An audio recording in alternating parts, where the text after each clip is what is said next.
Hello one, this is से ज्योति गर्ग। कैसे हैं आप सब? चलिए स्टार्ट करते हैं, हमारा सेकेंड लेक्चर स्टार्ट करते हैं। ठीक है, चलिए बेटा देख, लास्ट क्लास के अंदर हमने क्या कवर किया था? लास्ट क्लास के अंदर हमने क्या कवर किया था सर? लास्ट क्लास में कुछ तो हमने बेसिक डिस्कशन की थी ऑडिट के बारे में, ऑडिट का एक बेसिक अंडरस्टैंडिंग लिया था। उसके अलावा सर हमने ऐसे 210 220 कवर किया था। 220 भी पूरा कवर नहीं किया था, पॉइंट नंबर सी कवर किया था, राइट। उसके अलावा हमने क्या कवर किया था सर? हमने कवर किया था ethical requirements, independence, right, and scope of audit. ये टॉपिक है जो हमने लास्ट क्लास में कवर किए थे। अब आज की बात करें तो आज की क्लास बहुत इंपॉर्टेंट रहने वाली है। वैसे तो कल की भी बहुत इंपॉर्टेंट थी, बिकॉज जितने भी टॉपिक कल कवर हुए ना, सारे के सारे एग्जामिनेशन पॉइंट ऑफ व्यू से बहुत इंपॉर्टेंट थे। मतलब सारे के सारे टॉपिक क्रीम टॉपिक थे जिसके अंदर से क्वेश्चन आ बनते हैं। ठीक है, आज क्या है सर? देखो, स्टोरी को अगर हम आगे बढ़ाएं अपनी कल वाली, सीन क्या था कि कोई प्रोस्पेक्टिव क्लाइंट तुम्हारे पास काम लेके आ गया। तो मैंने तुम्हें क्या बोला था, जब भी कोई काम लेके आए तो सबसे पहले एज पर द 210 अपनी रिक्वायरमेंट्स फुलफिल करना, मतलब प्री कंडीशन चेक करना और एंगेजमेंट लेटर साइन करवा लेना। क्लियर? उसके अलावा 220 का क्लोज सी के अकॉर्डिंग चेक करोगे। ऐसे 220 का पॉइंट नंबर सी चेक करोगे। पॉइंट नंबर सी क्या कह रहा था? 4 चीजें चेक करने के लिए। क्या? उस क्लाइंट का इंटीग्रिटी चेक करो, अपने पास टीम है कि नहीं है, कंपिटेंस एंड कैपेबल टीम है कि नहीं है, उस क्लाइंट पे एथिकल रिक्वायरमेंट्स के साथ कंप्लाई कर पाओगे कि नहीं कर पाओगे। अगर लास्ट टाइम ऑडिट किया था, लास्ट पॉइंट क्या था कि अगर लास्ट टाइम ऑडिट किया था तब ऑडिट करते हुए कोई सिग्निफिकेंट पॉइंट मिला तो उसको भी चेक कर लेना। इन 4 चीजों को चेक करने के बाद ही काम लेना, राइट। लास्ट क्लास में हमने यही डिस्कस किया था। अब सर आपने 210 के अकॉर्डिंग कंफर्मेशंस भी ले ली, एग्रीमेंट भी साइन करवा लिया, प्री कंडीशंस भी चेक कर ली, बहुत बढ़िया। आपने 220 के अकॉर्डिंग बाकी चीजें भी चेक कर ली, बहुत बढ़िया। अब आपने उस क्लाइंट का काम ले लिया। क्लाइंट का काम लेने का क्या मतलब है सर? अब आप उसके फाइनेंशियल स्टेटमेंट के ऊपर ओपिनियन देने की सोच रहे हो। सोच क्या रहे हो? काम ले ली तो आपका अब रिस्पॉन्सिबिलिटी है कि आप क्लाइंट के फाइनेंशियल स्टेटमेंट के ऊपर अपना ओपिनियन दो, राइट। ऐसे एक बात बताओ ना, ओपिनियन देने के लिए तुम्हें क्या चाहिए? तुम्हें चाहिए फाइनेंशियल स्टेटमेंट के बारे में ऑडिट एविडेंस, एक इंफॉर्मेशन चाहिए ना ओपिनियन देने के। इन्हीं एविडेंस के बेसिस पे तो तुम अपना ओपिनियन फ्रेम करोगे, राइट। एंड ये एविडेंस तुम्हें कैसे मिलेंगे? ऑडिट प्रोसीजर्स करके।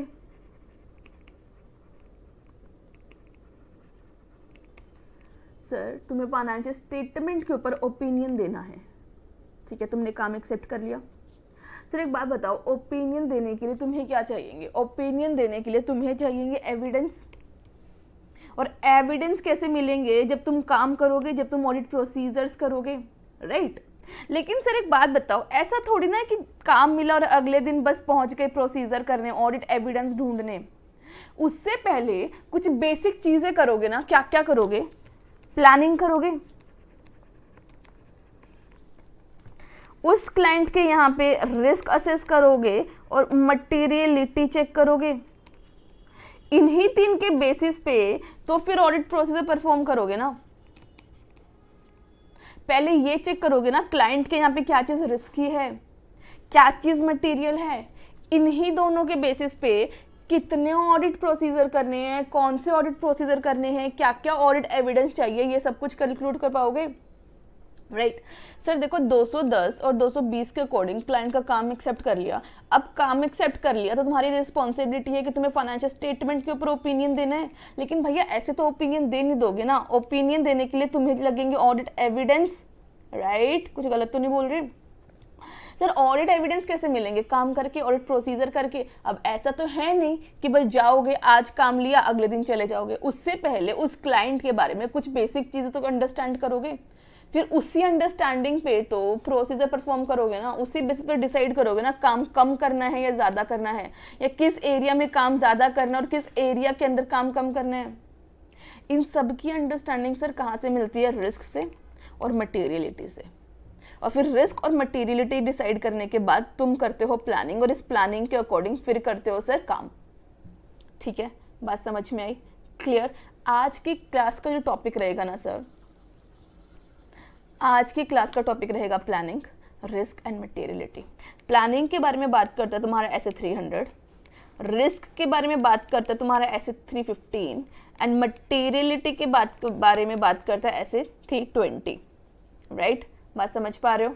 ठीक है सर। तो आज की क्लास का कंटेंट भी यही है, इम्पोर्टेंट क्लास है, तीनों टॉपिक इम्पोर्टेंट है सर, बहुत इम्पोर्टेंट है। सबसे पहले स्टार्ट करूंगे सबसे इम्पोर्टेंट टॉपिक के साथ, डेट इज रिस्क, फिर स्टार्ट करूंगे सर, फिर जो कवर करेंगे that will be the materiality, फिर जाएंगे प्लानिंग के ऊपर। बात समझ पाए? ठीक है सर। चलिए, अभी स्टार्टिंग के 4 चैप्टर्स है जिसके अंदर शफलिंग थोड़ी ज़्यादा होगी, उसके बाद तो हम एक एक चैप्टर उठाएंगे और ख़त्म कर लेंगे। तो अभी आ जाओ जल्दी से चैप्टर नंबर 4 के ऊपर।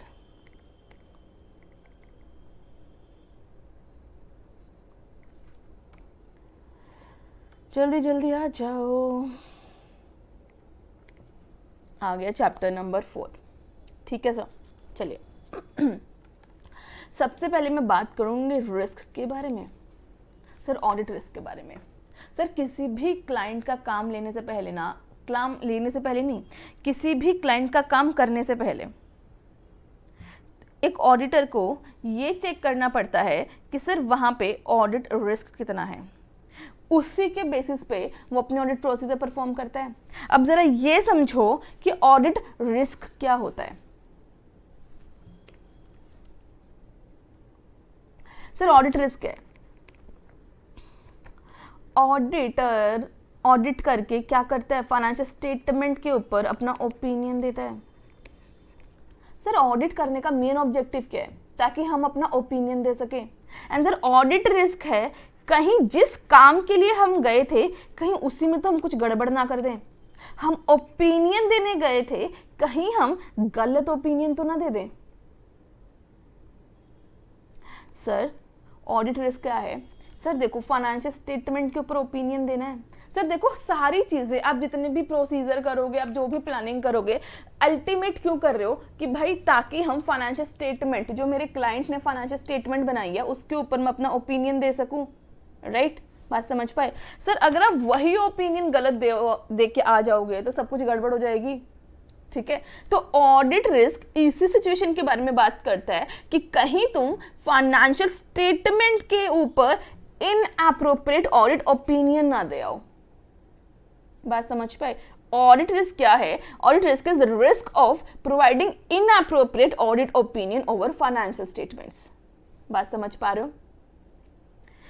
गलत ओपिनियन देने का रिस्क ही क्या है सर? Audit risk. लेकिन यहां पर जो सबसे ध्यान देने वाली बात क्या है सर?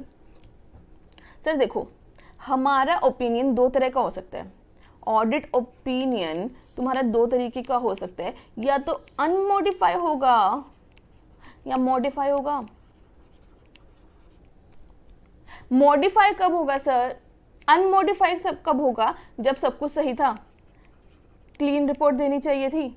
मॉडिफाई कब होगा? जब मिस स्टेटमेंट है फाइनेंशियल स्टेटमेंट के अंदर, तभी जाता है ना।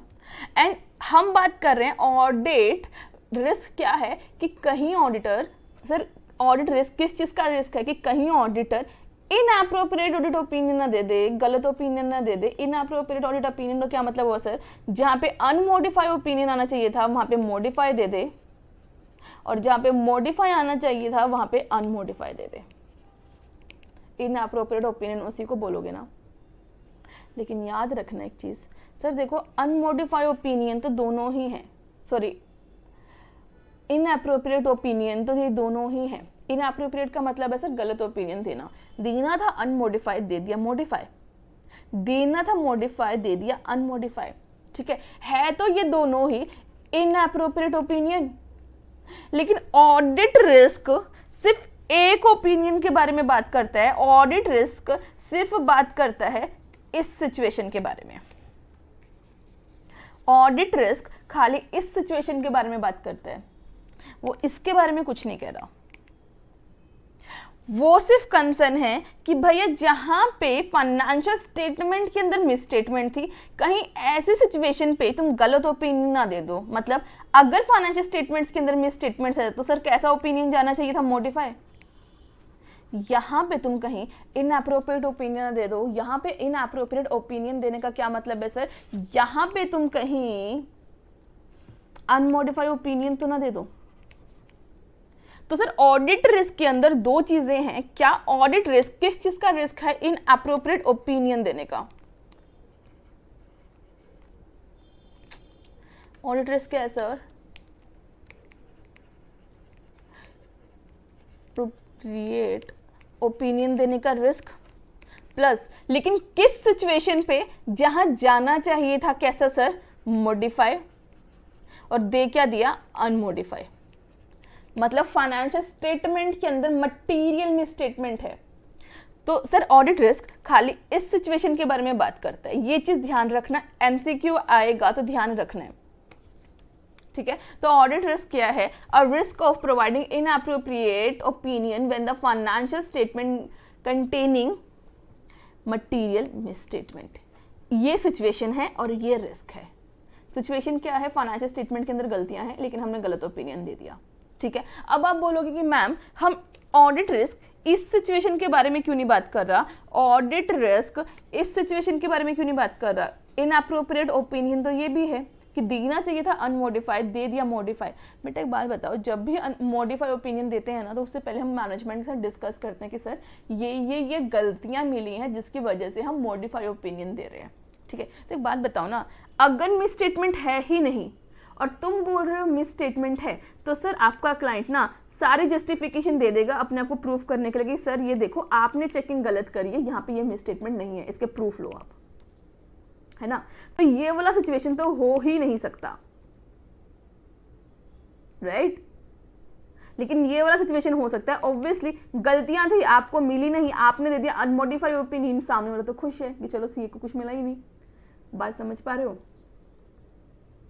तो ऑडिट रिस्क सिर्फ इस सिचुएशन के बारे में बात करते हैं, एमसीक्यू के लिए बहुत इंपॉर्टेंट है।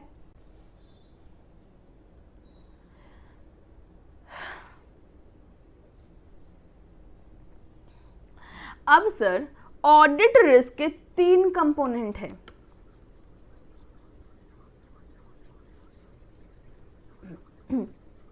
Sir audit risk in 3 risk से मिलकर बना है, कौन कौन सा, inherent risk, control risk and detection risk. Sir एक बात बताऊं सर, जो चीज़ें हमने फर्स्ट क्लास में डिस्कस करी है ना वो हम बहुत बार करेंगे, ऑलमोस्ट हर क्लास में कहीं ना कहीं तो डिस्कस हो ही जाएंगी। अच्छा एक बात बताओ, मैनेजमेंट का रिस्पॉन्सिबिलिटी क्या है, फाइनेंशियल स्टेटमेंट्स बनाने का, एफआरएफ के अकॉर्डिंग फाइनेंशियल स्टेटमेंट्स बनाने का रिस्पॉन्सिबिलिटी मैनेजमेंट का है, कल ही पढ़ के आए हैं। इंटरनल कंट्रोल लगाने का रिस्पॉन्सिबिलिटी मैनेजमेंट का है, राइट। और ऑडिटर को सारी इन्फॉर्मेशन प्रोवाइड करने का रिस्पॉन्सिबिलिटी किसका है सर, मैनेजमेंट का, राइट। सर जो पहला रिस्क है ना that is inherent risk. Inherent risk बात करता है कि सर जो मैनेजमेंट ने फाइनेंशियल स्टेटमेंट बनाए हैं, सर देखो फाइनेंशियल स्टेटमेंट कौन बनाता है, मैनेजमेंट, हम तो नहीं बनाते। सर एक बात बताओ, हम ऑडिट करने क्या जाते हैं, ऑडिट क्या है, एग्जामिनेशन। एग्जामिनेशन किस चीज़ का, फाइनेंशियल इन्फॉर्मेशन का। हम चेक करते हैं कि फाइनेंशियल इन्फॉर्मेशन के अंदर कोई मिस स्टेटमेंट तो नहीं है, सर हम वही ढूंढते हैं ना, क्योंकि मिस स्टेटमेंट मिलेगी तो हमारा ओपिनियन कैसे जाएगा सर, मॉडिफाई। मिस स्टेटमेंट नहीं होगी तो हमारा ओपिनियन कैसे जाएगा सर, अनमॉडिफाई, राइट। तो सर फाइनेंशियल स्टेटमेंट जो मैनेजमेंट ने बनाई है उनके अंदर मिस स्टेटमेंट ढूंढना ही तो ऑडिट है ना, कि फाइनेंशियल स्टेटमेंट सही बनी है कि नहीं बनी, ट्रू एंड फेयर व्यू दे रही है कि नहीं दे रही, हम यही तो चेक करते हैं, उसमें कोई गड़बड़ तो नहीं है, यही तो चेक करते हैं, राइट। तो सर जो मैनेजमेंट ने फाइनेंशियल स्टेटमेंट बनाई है उसके अंदर गलती होने के कितने चांसेस हैं, मैनेजमेंट ने गलत फाइनेंशियल स्टेटमेंट्स बनाई हो इसके कितने चांसेस हैं, इसी को बोलते हैं sir inherent risk. is a risk that the material misstatement may occur in financial statement। Management ने जो फाइनेंशियल स्टेटमेंट्स बनाई, फाइनेंशियल स्टेटमेंट्स बनाने का रिस्पॉन्सिबिलिटी किसका है सर, मैनेजमेंट का ना। तो मैनेजमेंट ने फाइनेंशियल स्टेटमेंट्स बनाते हुए कितनी गलतियां की होंगी, गलती होने के कितने चांसेस है, chances of occurring of miss statement, इसी को क्या बोलते हैं सर, इनहेरेंट रिस्क। बात समझ में आई। सर ऑडिट रिस्क क्या है कि कहीं हम गलत ओपिनियन ना दे दें, मिस स्टेटमेंट थी और हमें मिले नहीं, तो वो 3 कंपोनेंट से मिलके बनी है, कौन कौन सी सर? पहली है इनहेरेंट रिस्क। इनहेरेंट रिस्क का मतलब है जो फाइनेंशियल स्टेटमेंट मैनेजमेंट ने बनाए हैं उसके अंदर मिस स्टेटमेंट होने के कितने चांसेस हैं। क्लियर? बात समझ में आए? सर हर क्लाइंट के यहाँ पे इनहेरेंट रिस्क अलग अलग रहता है, किसी क्लाइंट के यहाँ पे ज़्यादा होगा, किसी के यहाँ पे कम होगा। सर कोई ऐसे क्लाइंट के यहाँ पे जा रहे हो जहाँ पे बहुत सिंपल ट्रांजेक्शन्स है, सेम ट्रांजेक्शन्स है, डेली बेसिस पे जो ट्रांजेक्शन्स होती है सेल परचेज की वही ट्रांजेक्शन्स है, उसके यहाँ पे गलती होने के चांसेस ज़्यादा हैं। या फिर कोई ऐसा क्लाइंट है जिसके ऊपर बहुत कॉम्प्लेक्स ट्रांजेक्शन्स है, वो मैन्युफैक्चरिंग भी कर रहा है, इम्पोर्ट भी कर रहा है, एक्सपोर्ट भी कर रहा है, this multiple kind of transactions, right. तो सर हर क्लाइंट के यहाँ पे फाइनेंशियल स्टेटमेंट के अंदर गलती होने के चांसेस, मतलब हर क्लाइंट के यहाँ पे इनहेरेंट रिस्क होने के चांसेस अलग अलग हैं। किसी क्लाइंट के यहाँ पे ज़्यादा होंगे, किसी के अंदर कम होंगे। ये चीज़ें मल्टीपल चीज़ों पे इफेक्ट करेगी, ये चीज़ मल्टीपल फैक्टर्स पे डिपेंड करेगी। जैसे जो आपका क्लाइंट है, जो आपकी मैनेजमेंट है, जो फाइनेंशियल स्टेटमेंट बना रही है, उसकी नॉलेज पर, उसके स्टाफ के नॉलेज पे। भैया अगर उन्हें नॉलेज नहीं होगी, मैनेजमेंट को अगर नॉलेज नहीं होगी, तो एक बात बताओ वो ठीक से फाइनेंशियल स्टेटमेंट कैसे बनाएगा? उसको या उसकी टीम को नॉलेज नहीं होगी, ठीक है सर। उसकी इंटीग्रिटी, मैनेजमेंट की इंटीग्रिटी, सर मैनेजमेंट की इंटीग्रिटी का क्या मतलब है? सर एक बात बताओ, अगर मैनेजमेंट को फ्रॉड करना तो वो गलत ही फाइनेंशियल स्टेटमेंट बनाएगी? तो कितने ऑनेस्ट हैं, राइट। उसके अलावा सर कितनी कॉम्प्लेक्स ट्रांजेक्शन है, अनयूजुअल ट्रांजेक्शन। एक बात बताओ, डेली बेसिस पे जो ट्रांजेक्शन्स होती हैं उनमें गलती होने के चांसेस ज़्यादा हैं, जो वंस इन वाइल आती है उसमें गलती होने के चांसेस ज़्यादा हैं। सर पता है क्या होता है, अकाउंटेंट्स भी ना ट्रेन हो जाते हैं, मतलब सेम ट्रांजेक्शन करते रहते हैं, 5-6 सालों तक सेम ट्रांजेक्शन कर रहे हैं, कोई नई ट्रांजेक्शन आ जाती है तो उन्हें पता भी नहीं होता कि इसकी एंट्री कैसे होनी है, ठीक है। तो unusual transaction, complex transaction, management की नॉलेज, ठीक है। अलग से सर कंपटीशन कितना है, हो सकता है मार्केट के अंदर बहुत कंपटीशन है, ठीक है। और कंपनी को पता है कि सर अगर उन्होंने, मान लीजिए कंपनी के यहाँ पे आ रहा था लॉस, ठीक है, कंपनी के यहाँ आ रहा था लॉस। सर पहले एक चीज समझना, मैं ना बीच में वो टॉपिक छोड़ रही हूँ, डाइवर्ट मत होना। सर जब हम बोलते हैं ना कि हम फाइनेंशियल स्टेटमेंट को चेक करके जा रहे हैं, उसके ऊपर ये चेक कर रहे हैं कि ट्रू एंड फेयर व्यू दे रहे हैं कि नहीं दे रहे। हम बेसिकली क्या करने जा रहे हैं सर, ऑडिट करते हुए हम फाइनेंशियल स्टेटमेंट्स को चेक करने जा रहे हैं कि financial statement true and fair view दे रहे हैं कि नहीं दे रहे, right. Sir true and fair view का मतलब है कि अगर लॉस है तो लॉस दिखाएं, प्रॉफिट है तो प्रॉफिट दिखाएं, राइट। एक बात बोल रही हूँ, मुझे नहीं पता आप लोगों को प्रॉब्लम है कि नहीं है, लेकिन कुछ बच्चों को, हर बच्चे को नहीं होती, कुछ बच्चों को शायद ये लगता है कि फाइनेंशियल स्टेटमेंट के अंदर लॉस नहीं आ सकते, मतलब लॉस दिखाना ही गलत है। सर हम खाली बस ये चेक करने जाते हैं कि financial statement true and fair view दे रही है कि नहीं दे रही। मतलब अगर ड्यूरिंग द ईयर कंपनी को लॉस है तो कंपनी, आपका क्लाइंट लॉस दिखा रहा है कि नहीं दिखा रहा, प्रॉफिट है तो प्रॉफिट सही दिखा रहा है कि नहीं दिखा रहा, राइट। तो सर मान लीजिए कंपटीशन है, मार्केट के अंदर बहुत कंपटीशन है, इसी टॉपिक पे वापस डिस्कस कर रही हूँ कि कंपटीशन है। तो सर एक बात बताओ ना, कंपटीशन है मल्टीपल कंपनीज के बीच में, आपको भी पता है जैसे ही आपने अपने क्लाइंट्स अपनी बुक्स के अंदर लॉस दिखाया था, आपका शेयर का प्राइस कम हो जाएगा। तो यहाँ पे क्या है, मैनेजमेंट को अपना मार्केट वैल्यू इनहांस करने के लिए, अपने मार्केट वैल्यू को मेंटेन करने के लिए क्या करना पड़ता है sir, miss statements, frauds, right. तो हम बेसिकली चेक करते हैं कि उस क्लाइंट के यहाँ पे इनहेरेंट रिस्क कितना है। इस क्लाइंट के यहाँ पे आप किसी भी क्लाइंट पे यहाँ पे ऑडिट करने से पहले क्या करते हो सर, उस क्लाइंट का ऑडिट रिस्क चेक करते हो। और ऑडिट रिस्क 3 फैक्टर से मिलकर बना है। पहला है इनहेरेंट रिस्क, मतलब जो फाइनेंशियल स्टेटमेंट मैनेजमेंट ने बनाई है उसके अंदर गलती होने के कितने चांसेस हैं। दिस मल्टीपल फैक्टर जो इस चांस को इफेक्ट करेंगे। हर क्लाइंट के यहाँ का इनहेरेंट रिस्क अलग अलग होगा, बात समझ पाए, ठीक है सर। अब आ जाते हैं सर दूसरे फैक्टर के ऊपर, जो कि है कंट्रोल रिस्क। सर एक बात बताओ, मैनेजमेंट की क्या रिस्पॉन्सिबिलिटी है, फाइनेंशियल स्टेटमेंट्स को बनाने की और इंटरनल्स कंट्रोल लगाने की। सर इंटरनल्स कंट्रोल क्या होते हैं? इंटरनल्स कंट्रोल बेसिकली वो प्रिंसिपल प्रोसीजर्स होते हैं, वो प्रिंसिपल एंड पॉलिसीज होती हैं जो लगाई जाती है ताकि जो एक्टिविटी है वो अपना ऑब्जेक्टिव फुलफिल कर पाए। मतलब सर एक बात बताओ, आप लोगों ने भी तो आप लोगों के ऊपर इंटरनल कंट्रोल लगा के रखे होंगे ना कि अभी एग्जाम्स आने वाले हैं तो हम फेसबुक नहीं चलाएंगे, हम सोशल मीडिया यूज नहीं करेंगे, हम टाइम से उठ के सारा सिलेबस खत्म करेंगे, ताकि आप अपने ऑब्जेक्टिव को फुलफिल कर पाओ, ताकि आप अपने ऑब्जेक्टिव को फुलफिल कर पाओ, राइट। इसी तरीके से सर मैनेजमेंट भी डिफरेंट डिपार्टमेंट्स के अंदर इंटरनल कंट्रोल लगाता है ताकि वो उस डिपार्टमेंट का ऑब्जेक्टिव फुलफिल कर पाए, ठीक है। एंड ऑडिटर मेनली ऐसे इंटरनल कंट्रोल से ज्यादा कंसर्न होता है जो कहां पे लगाए जाते हैं सर, अकाउंटिंग डिपार्टमेंट के ऊपर, क्योंकि सर हमें देना होता है फाइनेंशियल स्टेटमेंट के ऊपर ओपिनियन, राइट।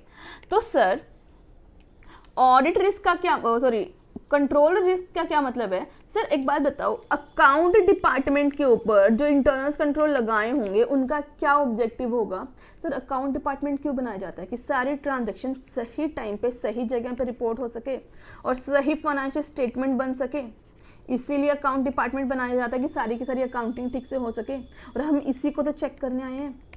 तो अकाउंट डिपार्टमेंट पे जो मैनेजमेंट ने इंटरनल कंट्रोल लगाए होंगे उनका ऑब्जेक्टिव क्या है कि सही टाइम पे सही इंफॉर्मेशन सही पर्सन को मिल सके और उसकी रिपोर्टिंग ठीक से हो सके। जितनी ज्यादा गलतियां, सिर्फ एक बात बताओ, फाइनेंशियल स्टेटमेंट्स बनाने का रिस्पॉन्सिबिलिटी किसका, मैनेजमेंट का ना। एंड सही financial statement free from material miss statement बनाने का रिस्पॉन्सिबिलिटी किसका, मैनेजमेंट का। हम तो खाली चेक करने गए हैं कि मैनेजमेंट ने अपनी रिस्पॉन्सिबिलिटी ठीक से फुलफिल करी है कि नहीं करी, ठीक है। तो मैनेजमेंट फ्री मटेरियल मिसस्टेटमेंट बनाने के लिए क्या करेगी, इंटरनल कंट्रोल भी लगाएगी अपने अकाउंटिंग डिपार्टमेंट के ऊपर कि सही इंफॉर्मेशन रिकॉर्ड हो सके, ठीक है। तो इन इंटरनल कंट्रोल का मेन काम क्या रहेगा कि सारी इंफॉर्मेशन ठीक टाइम पे रिकॉर्ड हो सके, अगर कोई भी गलती है तो वो मिल सके। तो सर अगर इंटरनल कंट्रोल अपने ऑब्जेक्टिव को अचीव ना कर पाए, सर अकाउंट डिपार्टमेंट में इंटरनल कंट्रोल का क्या ऑब्जेक्टिव है कि वो सारी की सारी ट्रांजैक्शंस को बुक कर सके और कोई भी गलती है तो उसको आइडेंटिफाई कर सके। अगर वो सारे ट्रांजैक्शन को ठीक टाइम पे बुक नहीं कर पा रहे, वो मिस स्टेटमेंट्स को आइडेंटिफाई नहीं कर पा रहे, तो हम क्या बोलेंगे कि इंटरनल कंट्रोल आर इनइफेक्टिव, वो अपना काम नहीं कर पा रहे हैं। तो इंटरनल कंट्रोल के इनइफेक्टिव होने के रिस्क को ही हम क्या बोलते हैं sir, control risk.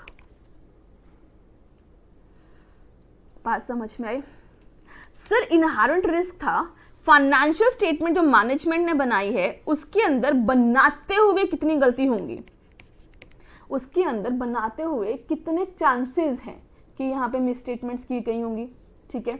Internal control, risk control का क्या मतलब है सर, मैनेजमेंट ने जो इंटरनल कंट्रोल लगाए हैं अगर वो अपने ऑब्जेक्टिव को अचीव नहीं कर पाएंगे तो हम क्या बोलेंगे, इंटरनल कंट्रोल आर इनइफेक्टिव। तो इंटरनल कंट्रोल के इनइफेक्टिव होने के रिस्क को ही क्या बोलते हैं सर, कंट्रोल रिस्क। बात समझ पा रहे हो, बात समझ पाए, इंडिविजुअली समझ में आया ना। सर ऑडिट रिस्क क्या है कि कहीं हम गलत ओपिनियन ना दे दें, गलत ओपिनियन ना दे दे का मतलब क्या है सर, फाइनेंशियल स्टेटमेंट के अंदर मिस स्टेटमेंट थी लेकिन हमको मिली नहीं और हमने गलत ओपिनियन दे दिया, क्लियर। अब मैंने बोला sir inherent risk, sorry audit risk 3 risk से मिलकर बना हुआ है, कौन कौन सा, inherent risk, control risk and detection risk. अभी तक हम पढ़ के आए हैं इनहेरेंट रिस्क। इनहेरेंट रिस्क क्या है कि मैनेजमेंट ने जो फाइनेंशियल स्टेटमेंट बनाए हैं उसके अंदर गलती होने के कितने चांसेस हैं, उसको बोलते हैं इनहेरेंट रिस्क, ठीक है सर।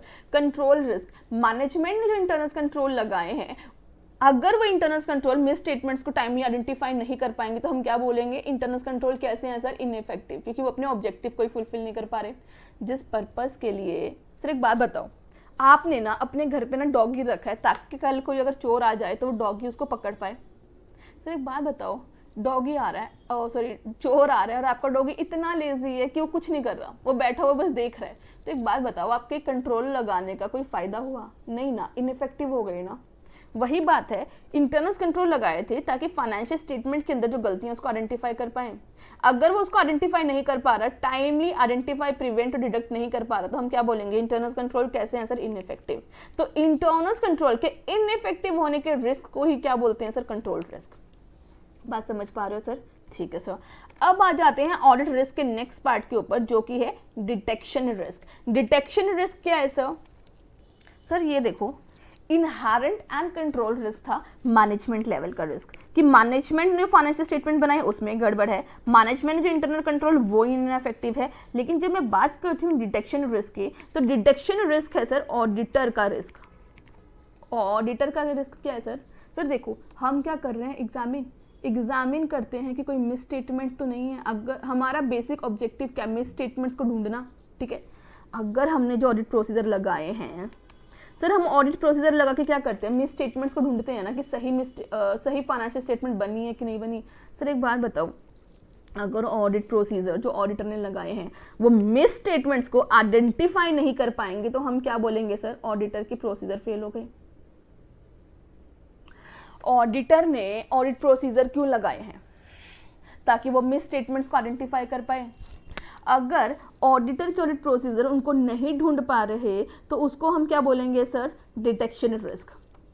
डिटेक्शन रिस्क क्या है? The risk that auditors procedure will not deduct a miss statement. हमने जो प्रोसीजर लगाए हैं, अगर वो रिस्क को असेस नहीं कर पाएंगे, तो उसको हम क्या बोलेंगे सर, डिटेक्शन रिस्क। बात समझ पा रहे हो?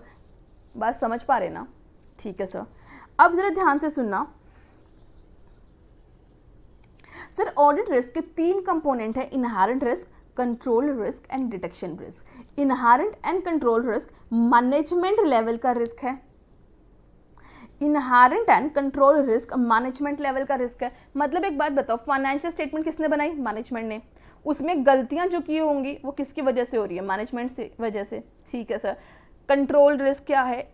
जो इंटरनल कंट्रोल लगाए गए हैं, अगर वो सक्सेसफुल नहीं हो पा रहे, अगर वो इनइफेक्टिव है, तो किसकी लेवल की गलतियां सर? मैनेजमेंट लेवल की। हम तो कुछ नहीं कर सकते, ना तो हम इंटरनल कंट्रोल लगाते हैं, ना हम फाइनेंशियल स्टेटमेंट्स बनाते हैं।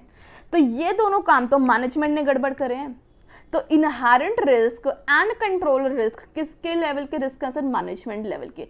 इनको हम कम या ज्यादा नहीं कर सकते। कम या ज्यादा का क्या मतलब है सर? इनहेरेंट रिस्क कब कम होगा? अगर फाइनेंशियल स्टेटमेंट सही से बनी होंगी। अब हम फाइनेंशियल स्टेटमेंट्स तो नहीं बनाते। कंट्रोल रिस्क कब कम होगा? जब अच्छे इंटरनल कंट्रोल लगे होंगे, इफेक्टिव इंटरनल कंट्रोल लगे होंगे। अब हम इंटरनल कंट्रोल तो लगाते नहीं है ना, ये तो मैनेजमेंट करता है। तो inherent risk and control risk management level के रिस्क हैं। ऑडिटर इसको कम या ज्यादा नहीं कर सकता। बात समझ पा रहे हो? Auditor inherent and control risk को कम या ज्यादा नहीं कर सकता, वो खाली डिटेक्शन रिस्क को कम या ज्यादा कर सकता है, बिकॉज ये ऑडिटर के लेवल का रिस्क है। अगर उसको लगता है कि उसके प्रोसीजर इनइफेक्टिव है, तो वो क्या करेगा? वो और ज्यादा काम करेगा और ज्यादा प्रोसीजर करके और ज्यादा ऑडिट एविडेंस लेगा, ताकि वो अपने डिटेक्शन रिस्क को कम कर सके। बात समझ पा रहे हो सर? डिटेक्शन रिस्क का क्या मतलब है? डिटेक्शन है ऑडिटर के लेवल का रिस्क, कि ऑडिटर जो प्रोसीजर कर पा रहा है, अगर वो एविडेंस नहीं ऑब्टेन कर पाए तो क्या है ना। बात समझ पाए? सर देखो, जब भी तुम किसी भी ऑडिट पे जाओगे ना, तो तुम ट्राई करोगे कि उस ऑडिट के यहाँ पे तुम्हारा रिस्क, ऑडिट रिस्क कम रहे। ऑडिट रिस्क का क्या मतलब है? कि तुम वो चांसेस कम कर दो कि तुम वहां पे इनअप्रोप्रिएट ओपिनियन दो। मतलब जितनी भी मिस स्टेटमेंट है, तुम उनको आइडेंटिफाई कर पाओ। तुम इस तरीके से काम करोगे। क्लियर? बात समझ पा रहे हो? तो सर ऑडिट रिस्क 3 रिस्क से मिलकर बना है, inherent risk, control risk and detection risk. ठीक है। तो जब ये रिस्क कम होंगे, तभी तो ऑडिट रिस्क कम होगा। सर रिस्क क्या है? कहीं हम मिस स्टेटमेंट्स के ऊपर गलत ओपिनियन ना दे दें। ठीक है।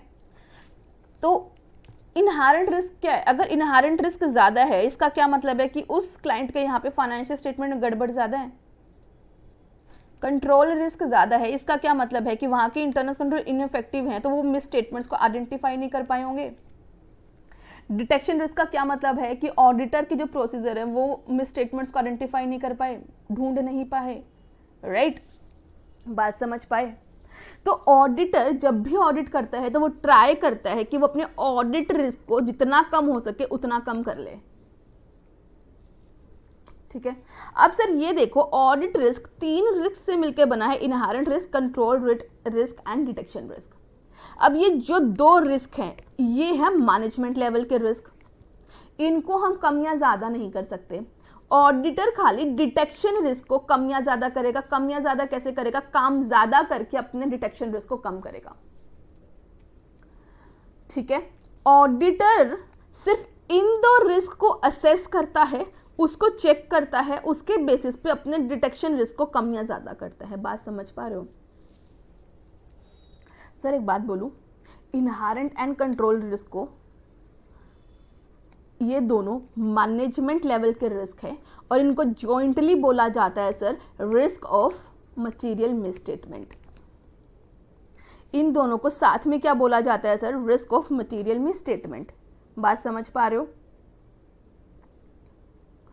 रिस्क ऑफ मटेरियल मिसस्टेटमेंट ऐसा रिस्क जो मैनेजमेंट लेवल का रिस्क है। Audit risk sir, audit risk दो रिस्क से मिलकर बना हुआ है। कौन कौन से? RMM बोल सकती हूँ ना, बिकॉज RMM मतलब internal control and control, inherent risk and control risk. इन दोनों से मिलके क्या बना है सर? RMM। साथ में जब इन दोनों रिस्क को एक साथ स्टडी करते तो हम क्या बोलते हैं? Risk of material misstatement. और ये किस लेवल का रिस्क है सर? मैनेजमेंट लेवल का। एंड दूसरा है डिटेक्शन रिस्क। ये किस लेवल का रिस्क है सर? ऑडिटर लेवल का। ऑडिटर डिटेक्शन रिस्क को कम कर सकता है। कैसे? काम ज्यादा करके।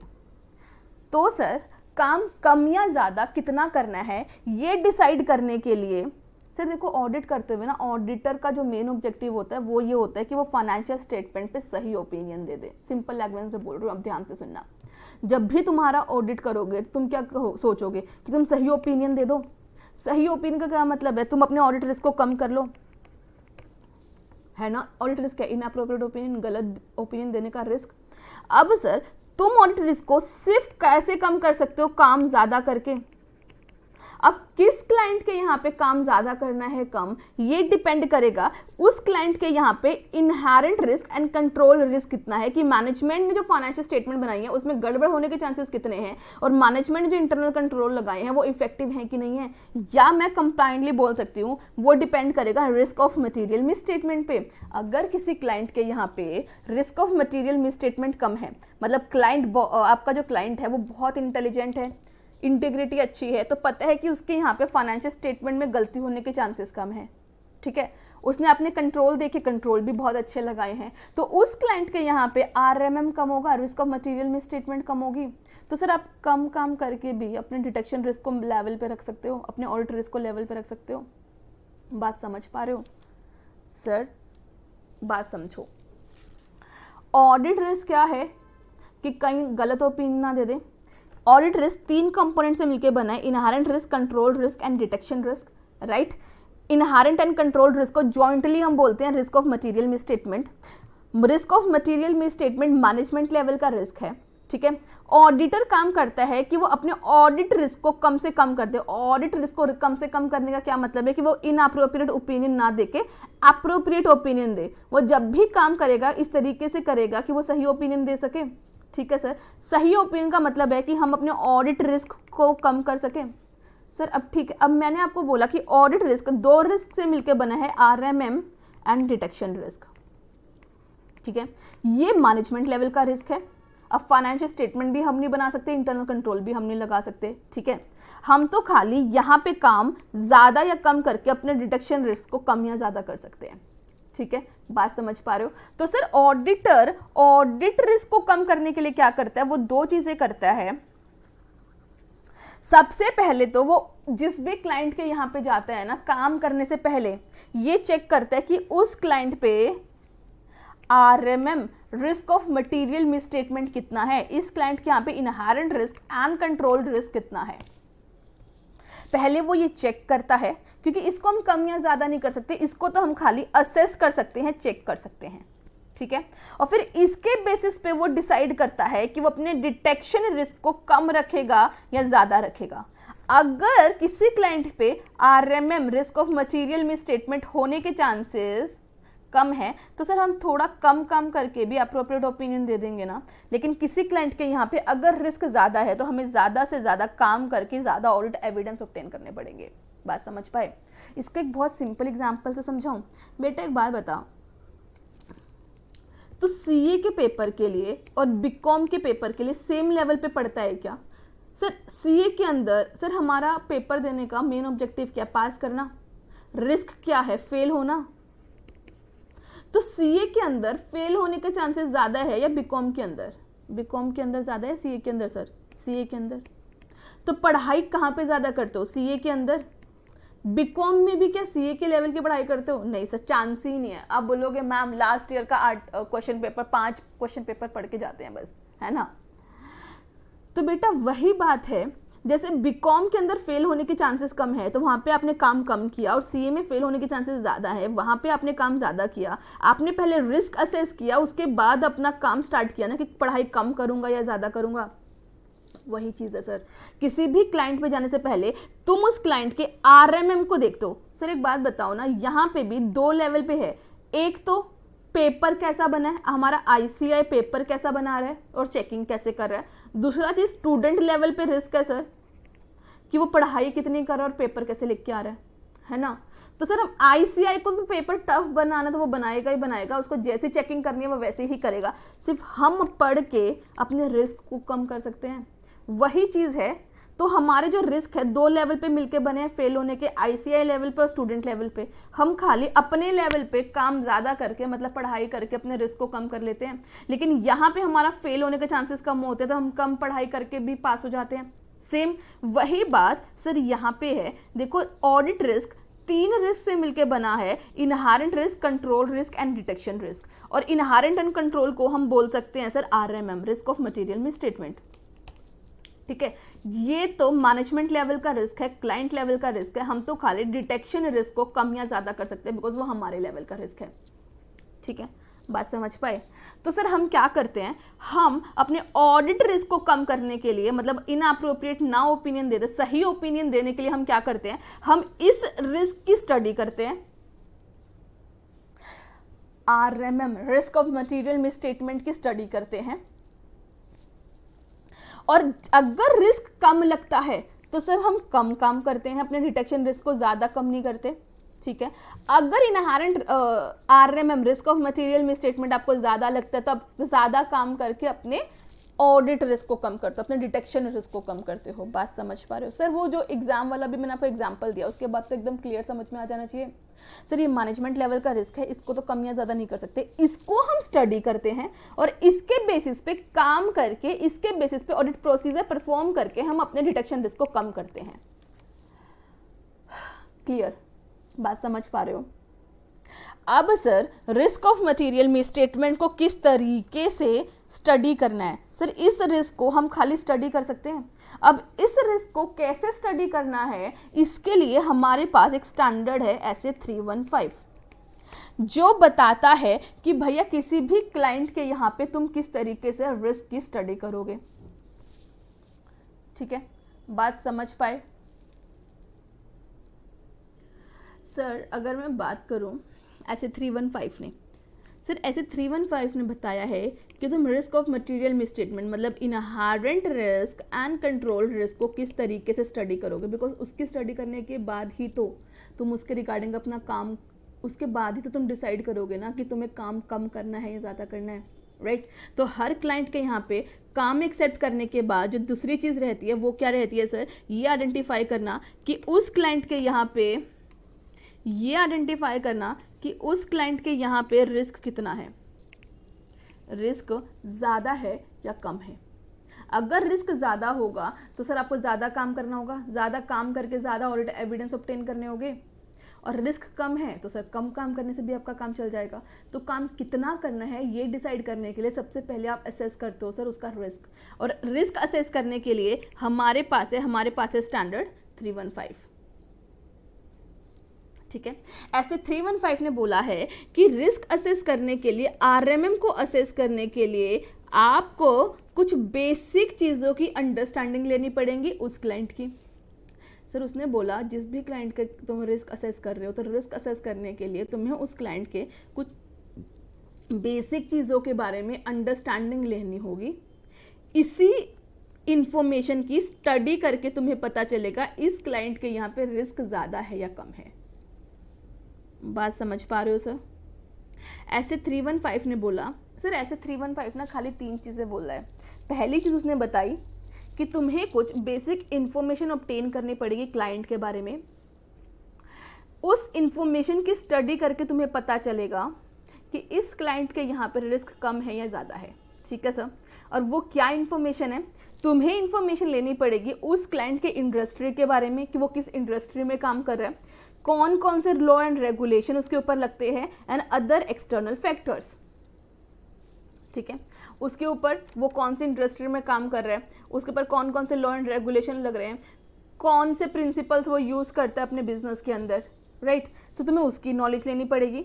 उसके बाद तुम्हें अपने क्लाइंट के बिजनेस के नेचर की नॉलेज लेनी पड़ेगी कि भाई तुम्हारे क्लाइंट का बिजनेस का नेचर क्या है, मैन्युफैक्चर करता है, ट्रेडिंग करता है, सर्विस प्रोवाइड करता है, ई कॉमर्स बिजनेस में। ठीक है, उसके नेचर में और क्या क्या आता है, उसका ऑपरेशन क्या है, जैसे मैंने अभी बोला कि सर मैन्युफैक्चरिंग है, ट्रेडिंग है, सर्विस प्रोवाइडर है, क्या है, ऑनरशिप कैसी है सर, डेब्ट्स कितने हैं, इक्विटी कितनी है, राइट। गवर्निंग स्ट्रक्चर कैसा है, मैनेजमेंट है, TCWG में कौन कौन है, मैनेजमेंट के अंदर कौन कौन है, right. Type of the investment, bank से लोन ले रखा है, पर्सनल लोन ले रखे हैं, किस तरीके की इन्वेस्टमेंट है, इक्विटी है, प्रेफरेंस है, कन्वर्टेबल इक्विटी है, कैसी इन्वेस्टमेंट, आपको ये चेक करना पड़ेगा। उसका फाइनेंशियल स्ट्रक्चर किस तरीके से है, ये सारी बेसिक चीज़ों के बारे में नॉलेज पड़ेगी उसके नेचर के अंदर। ठीक है, उसके बाद आपको नॉलेज लेनी पड़ेगी सर उसकी अकाउंटिंग पॉलिसीज़ के बारे में कि कौन कौन से अकाउंटिंग पॉलिसीज़ फॉलो कर रहे हैं, पिछली बार से इस बार कोई चेंज आया है क्या अकाउंटिंग पॉलिसीज़ के अंदर, अगर चेंज आया है वो रीजनेबल है कि नहीं है। ठीक है सर। दूसरा, बिजनेस का ऑब्जेक्टिव एंड स्ट्रैटेजी क्या है, बिजनेस के पीछे का ऑब्जेक्टिव क्या है और उसको अचीव करने के क्या क्या स्ट्रैटेजीज बनाई है, क्या मैनेजमेंट अपनी स्ट्रैटेजीज के साथ कंप्लाई कर पा रहा है कि नहीं कर पा रहा। बिजनेस रिस्क कितना है सर, इसके ऊपर शॉर्ट नोट लिखेंगे हम अभी थोड़ी देर में। क्लाइंट के यहाँ पे बिजनेस रिस्क कितना है। ठीक है सर। फाइनेंशियल परफॉर्मेंस कैसी है, लॉस में तो नहीं चल रही, अगर कोई क्लाइंट लॉस में है तो बहुत चांसेस है कि सर शायद उसने अपनी पोजीशन ठीक करने के लिए अपने बुक्स में कुछ गड़बड़ कर रखी हो। ठीक है। इंटरनल कंट्रोल कैसे हैं, तो किसी भी क्लाइंट के यहाँ पे रिस्क कम है या ज़्यादा है ये आइडेंटिफाई करने के लिए तुम्हें ये बेसिक इंफॉर्मेशन ऑब्टेन करनी होगी एज पर ऐसे 315। इस इंफॉर्मेशन की स्टडी करके तुम्हें पता चलेगा कि इस क्लाइंट के यहाँ पे रिस्क है या नहीं है। बात समझ में आई सर। डायरेक्ट क्वेश्चन आता है पेपर के अंदर कि तुम्हें क्लाइंट की कौन कौन सी नॉलेज लेनी पड़ेगी वहाँ पे रिस्क असेस करने के लिए। Sir this is a very important question जो डायरेक्ट पूछा जाता है।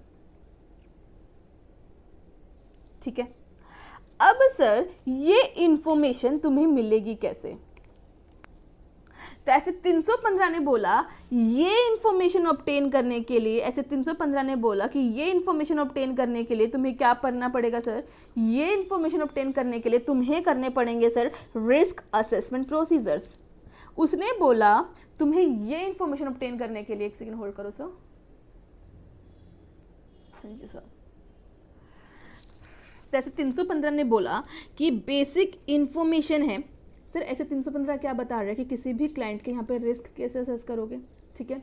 उसके लिए बोला कि भैया अगर तुम्हें किसी भी क्लाइंट के यहाँ पे रिस्क असेस करना है तो उसके लिए तुम्हें क्या करना पड़ेगा, उस क्लाइंट की कुछ बेसिक इन्फॉर्मेशन लेनी पड़ेगी। ठीक है। ये उसके बाद उसने बोला कि भैया ये इन्फॉर्मेशन ऑब्टेन करने के लिए तुम्हें क्या करना पड़ेंगे, तुम्हें करने पड़ेंगे कुछ प्रोसीजर्स जिनको हम बोलते हैं सर रिस्क असेसमेंट प्रोसीजर्स। ये प्रोसीजर करके तुम क्या करोगे, ये इन्फॉर्मेशन ऑब्टेन करोगे। ठीक है सर।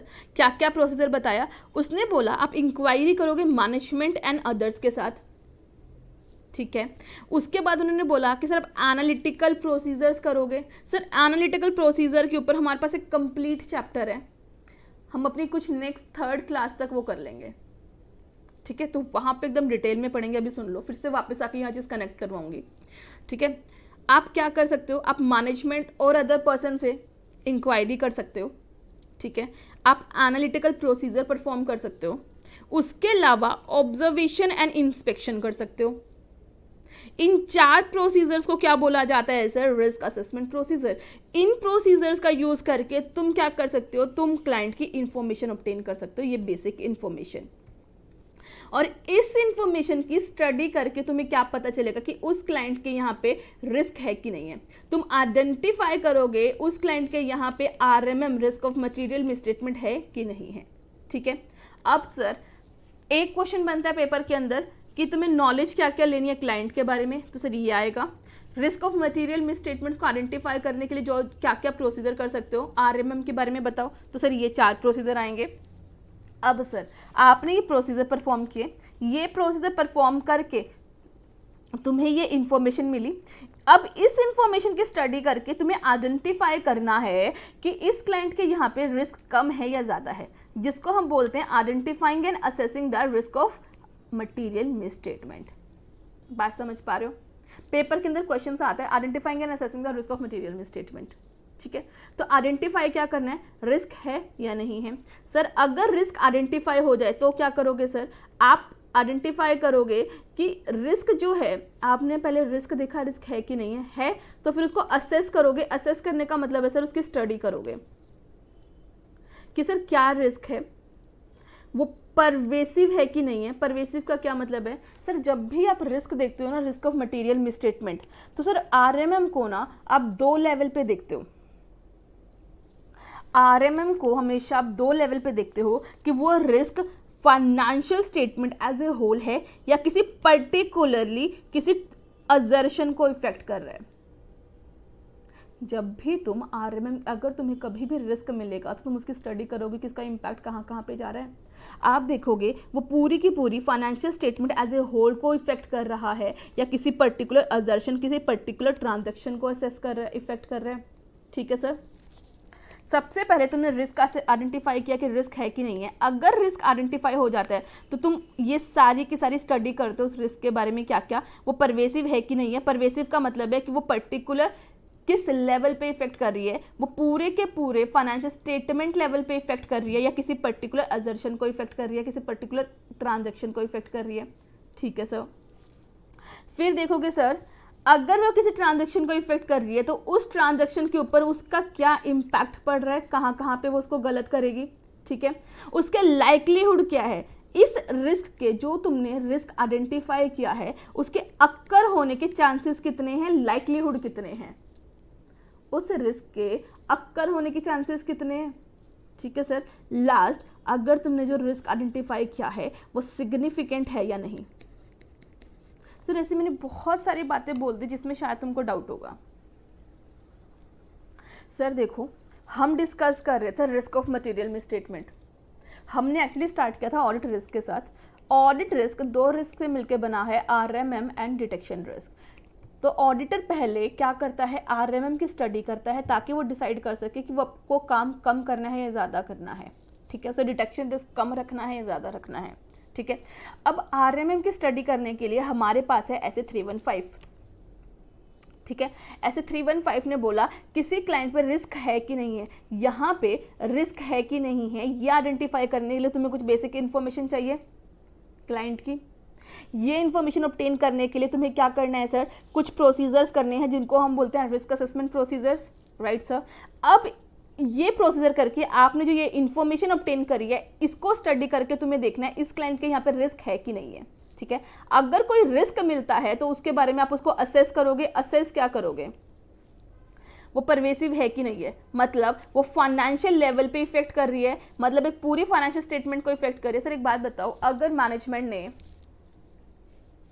अकाउंटिंग प्रिंसिपल ही गलत फॉलो किया, अकाउंटिंग पॉलिसी ही गलत फॉलो की है, सर कैश बेस पे बुक करनी चाहिए थी अक्रूवल बेसिस पे, तो पूरी फाइनेंशियल स्टेटमेंट को इफेक्ट करेगी ना। ठीक है, तो आपको चेक करना है ये रिस्क किसी एक पर्टिकुलर ट्रांजैक्शन के ऊपर है या पूरी की पूरी फाइनेंशियल स्टेटमेंट के ऊपर है।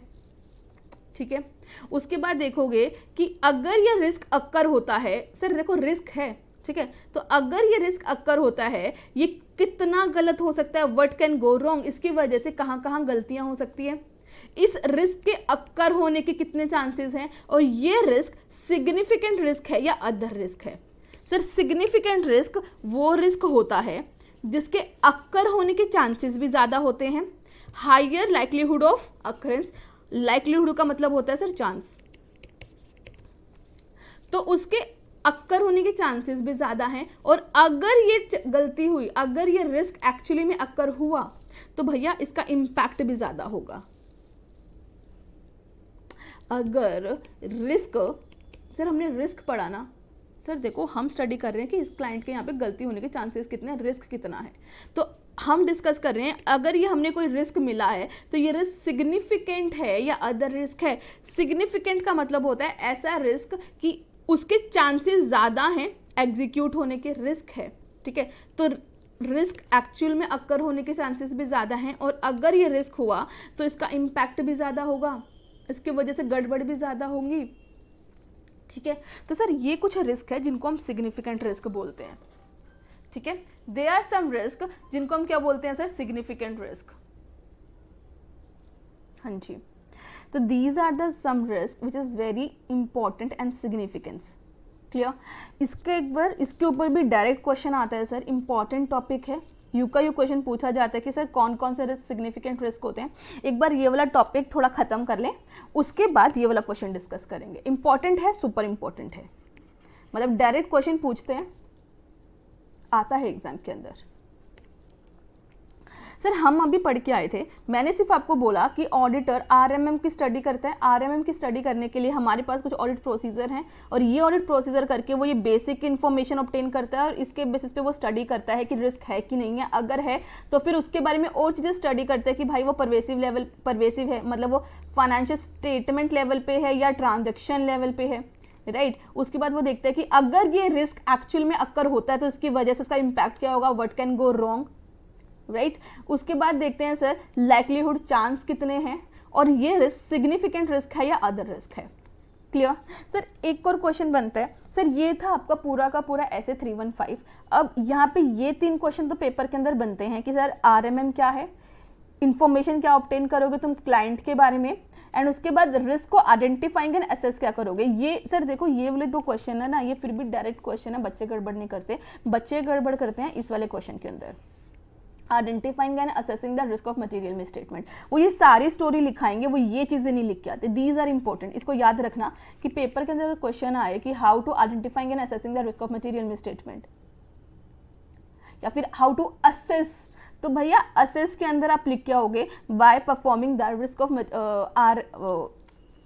risk assessment procedure, you obtain the knowledge about the client and then identify whether there are any risk or not. If you are identifying any risk, you assess the following things. बात समझ पा रहे हो? ये question याद रखना। एक काम करूंगी मैं, इसके रिगार्डिंग किस तरीके से एग्जाम के अंदर क्वेश्चन आता है ना, हम वो भी देख लेंगे। एक क्वेश्चन लिख लेंगे कि इसका वर्डिंग क्या रहता है एग्जाम के अंदर, इसके रिगार्डिंग जो क्वेश्चन बनता है, ठीक है सर। अब 2 और क्वेश्चन बनते हैं सर 315 के अंदर। पहला है सर देखो हमने पढ़ा था कि हमारे पास रिस्क असेसमेंट प्रोसीजर्स हैं, कौन कौन से हैं, इंक्वायरी है, एनालिटिकल प्रोसीजर है, उसके अलावा सर ऑब्जर्वेशन एंड इंस्पेक्शंस भी हैं, ठीक है। अब सबसे पहले अगर मैं बात करूं इंक्वायरी की, तो ये क्वेश्चन बन सकता है कि आरएमएम करते हुए, सॉरी आरएपी करते हुए, रिस्क असेसमेंट प्रोसीजर्स करते हुए जो तुम इंक्वायरी करते हो मैनेजमेंट में, तो किस चीज़ के बारे में इंक्वायरी करते हो, इसके रिगार्डिंग जो क्वेश्चन बनेगा सर वो कुछ इस तरीके का बनेगा। अच्छा मैंने तुम्हें लास्ट क्लास में एक चीज़ बोली क्या, अगर नहीं बोली तो अब बोल रही हूँ, एक ना पतली सी नोटबुक बना लेना, ज़्यादा नहीं लिखवाऊंगी, लेकिन किसी भी टॉपिक या किसी भी चैप्टर के अंदर कुछ भी इंपॉर्टेंट क्वेश्चन लगेगा ना कि हाँ एक डिफरेंट क्वेश्चन बन सकता है, तो वो ज़रूर लिखवाऊंगी, ठीक है। तो अभी जो क्वेश्चन बनाऊंगी ना वो चाहे यहीं लिख लो, ये वाला यहीं पे लिख लेना, लेकिन इसके अलावा एक और क्वेश्चन बताऊंगी वो तुम्हें अपनी नोटबुक में लिखना पड़ेगा आंसर के साथ, ठीक है। चलिए मैं एक बार शिफ्ट कर देती हूँ नोट्स के ऊपर।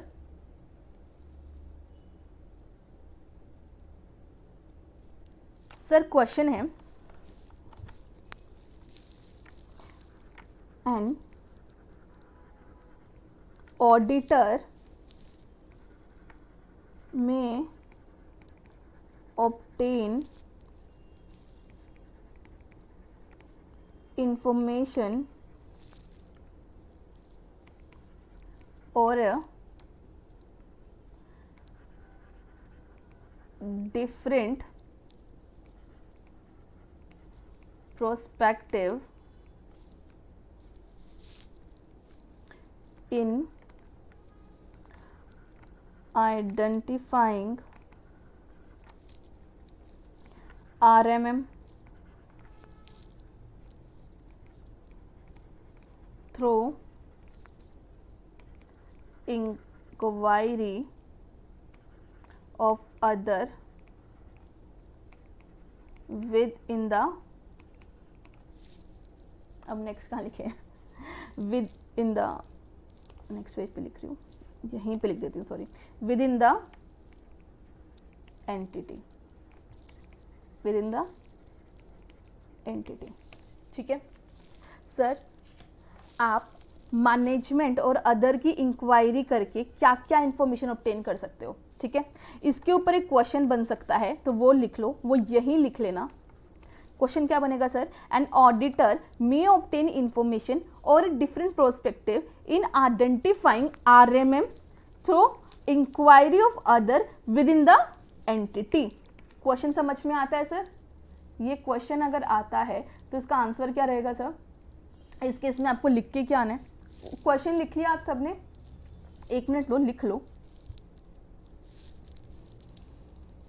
हाँ जी, चलो सर, अब मैं आ जाती हूँ इसके आंसर के ऊपर। अगर ये क्वेश्चन आए तो तुम्हारा आंसर क्या जाएगा सर? आप इसे डिफरेंट पैराग्राफ्स बना के लिख सकते हो, डिफरेंट हेडिंग्स बना सकते हो। TCW से डिस्कस करके, TCW से इंक्वायरी करके तुम्हें क्या पता चलेगा बिजनेस के इन्वायरमेंट के अंदर, जिसके अंदर वो फाइनेंशियल स्टेटमेंट बनाई गई हैं। ठीक है सर, इंटरनल ऑडिट पर्सनल, वो पर्सन जो इंटरनल ऑडिट कर रहा है, उससे इंक्वायरी करके तुम्हें क्या पता चलेगा कि इंटरनल ऑडिट के रिगार्डिंग क्या क्या प्रोसीजर किए गए। एंड साथ में अगर प्रोसीजर करते हुए अगर कोई इंटरनल ऑडिटर को कोई फाइंडिंग मिली तो इसके रिगार्डिंग मैनेजमेंट का क्या एटीट्यूड था। एटीट्यूड एज इन क्या वो फाइंडिंग मैनेजमेंट ने सही की कि नहीं की। ठीक है सर, इम्प्लॉयज से बात करके आपको पता चलेगा सर कौन कौन सी अकाउंटिंग पॉलिसीज लगाई गई, कोई चेंज तो नहीं आया, अगर चेंज आया तो क्यों आया, अकाउंटिंग पॉलिसीज किसने आइडेंटिफाई करी, ये सारी चीज़ें। Legal in house counsellor, sir in house counsellor से बात करके आपको पता चलेगा आपके क्लाइंट के ऊपर कोई केस तो नहीं चल रहा था, अगर चल रहा था तो उसके रिगार्डिंग किस तरीके से प्रोविजंस बनाए। ठीक है सर, उसके बाद आता है मार्केटिंग एंड सेल पर्सनल, इसकी आइडेंटिफाई करके आपको पता चलेगा सर सेल्स के रिगार्डिंग क्या टारगेट्स हैं, क्या स्ट्रेटजी बनाई, क्या आपका क्लाइंट अपने टारगेट्स को फुलफिल कर पाया। बात समझ में आई सर? देखो आंसर बहुत डायरेक्ट है, इजी भी है, लेकिन पेपर के अंदर जिस दिन ये क्वेश्चन आया ना, बहुत सारे चांसेस हैं कि बच्चे गड़बड़ करके आएंगे। गड़बड़ इसीलिए करके आएंगे बिकॉज सर ये क्वेश्चन कभी उन्होंने आइडेंटिफाई नहीं किया होगा। ठीक है, ये सब पढ़ के जाएंगे लेकिन ये बहुत कम पढ़ के जाएंगे। बात समझ पा रहे हो? चलिए सर, तो 315 के अंदर हमने अभी तक क्या पढ़ा? 315 बोलते हैं कि रिस्क को कैसे असेस करोगे। असेस करने के लिए ये इन्फॉर्मेशन चाहिए, ये इन्फॉर्मेशन के लिए ये प्रोसीजर्स परफॉर्म करना, ये प्रोसीजर करके जो ये इन्फॉर्मेशन मिलेगी इसकी स्टडी करके देखना रिस्क है कि नहीं है, अगर है तो फिर उसकी स्टडी करना, ये सारी चीज़ें स्टडी करके। उसके अलावा हमने एक क्वेश्चन पढ़ा सर, हमने पढ़ा था रिस्क असेसमेंट प्रोसीजर के अंदर एक प्रोसीजर है कि हम मैनेजमेंट और अदर से इंक्वायरी करेंगे। तो sir this is a question कि भैया अदर से इंक्वायरी करके तुम्हें क्या क्या इन्फॉर्मेशन मिल सकती है। ठीक है, इसके अलावा सर एक और क्वेश्चन बनता है सिग्निफिकेंट रिस्क का। ऐसे 315 बोलता है कि भैया जब भी रिस्क असेस करो ना तो देख लेना, अगर कोई भी रिस्क मिले तो वहां पे देख लेना कि वो सिग्निफिकेंट रिस्क है या नहीं। तो सर सिग्निफिकेंट रिस्क कौन सा रिस्क होता है? वो रिस्क जिसके अक्कर होने के चांसेस भी ज्यादा हैं, और अगर ये रिस्क एक्चुअल में हुआ तो जो गड़बड़ होगी वो बहुत बड़ी होगी। ठीक है, अब कौन कौन से सिग्निफिकेंट रिस्क है सर? अगर तुम्हें कोई फ्रॉड का इंडिकेशन मिलता है तो ये रिस्क सिग्निफिकेंट रिस्क है। ठीक है, अगर तुम्हें लगता है कि कोई रीसेंट चेंज आया है अकाउंटिंग या इकोनॉमी के अंदर, जिस इन्वायरमेंट में तुम्हारा क्लाइंट काम कर रहा है, अगर उसके अंदर कोई चेंजेस आए हैं पिछले साल से, तो सर बहुत चांसेस है कि वहां पे गलतियां हों। ठीक है सर, कॉम्प्लेक्स ट्रांजेक्शन, अगर आपका क्लाइंट कॉम्प्लेक्स ट्रांजेक्शन्स में काम करता है, उसकी जो ट्रांजेक्शन है वो कॉम्प्लेक्स है, तो वहां पे भी रिस्क ज्यादा होने के चांसेस है, सिग्निफिकेंट रिस्क है। ठीक है sir, risk significant RTP, related party transactions, सिर्फ रिलेटिव के साथ अगर कोई ट्रांजैक्शन हुई है मिलके, क्लाइंट ने अपने किसी रिलेटिव के साथ मिलके कोई ट्रांजैक्शंस करी हैं, सर बहुत चांसेस है कि उसने कोई फ्रॉड किया हो, क्योंकि दोनों वो सामने वाली पार्टी को भी जानता है। ठीक है सर। उसके अलावा अगर ट्रांजेक्शन्स करते हुए, अगर अकाउंटिंग करते हुए बहुत सारी सिग्निफिकेंट जजमेंट इन्वॉल्व है, अगर बहुत सारे सिग्निफिकेंट जजमेंट इन्वॉल्व है, सर एक बात बोलूँ, फाइनेंशियल स्टेटमेंट्स को ना बनाते हुए ना बहुत सारी जजमेंट लगानी पड़ती हैं, जैसे प्रोविज़न बनाने के लिए, ठीक है, अकाउंटिंग पॉलिसी सेलेक्ट करने के लिए, जैसे बैड डेट का प्रोविजन बना रहे हो आप, तो आपको आइडेंटिफाई करना पड़ेगा। आप एग्जैक्ट एस्टिमेट नहीं कर सकते और ज़रूरी नहीं है जितना आपने प्रोविजन बनाया हो उतने ही बैड डेट हो सकता है उससे ज़्यादा या उससे कम हो जाए, ठीक है। तो ऐसा क्लाइंट जिसके यहाँ पे बहुत सारे जजमेंट्स यूज हो रही हैं, बहुत ज़्यादा एस्टिमेशंस लगाए जा रहे हैं, तो वहाँ पे गलतियाँ होने के चांसेस ज़्यादा है ना। उसके अलावा सर अनयूजुअल ट्रांजेक्शन, अगर कोई ऐसा क्लाइंट है जहाँ पे आप देख रहे हो कि सर बहुत सारी अनयूजुअल ट्रांजेक्शन आ गई इस साल जो हर साल नहीं होती, तो अगर अनयूजुअल ट्रांजेक्शन है उसके अंदर सिग्निफिकेंट रिस्क ज़्यादा होते हैं, ठीक है, बात समझ पा रहे हो सर। देखो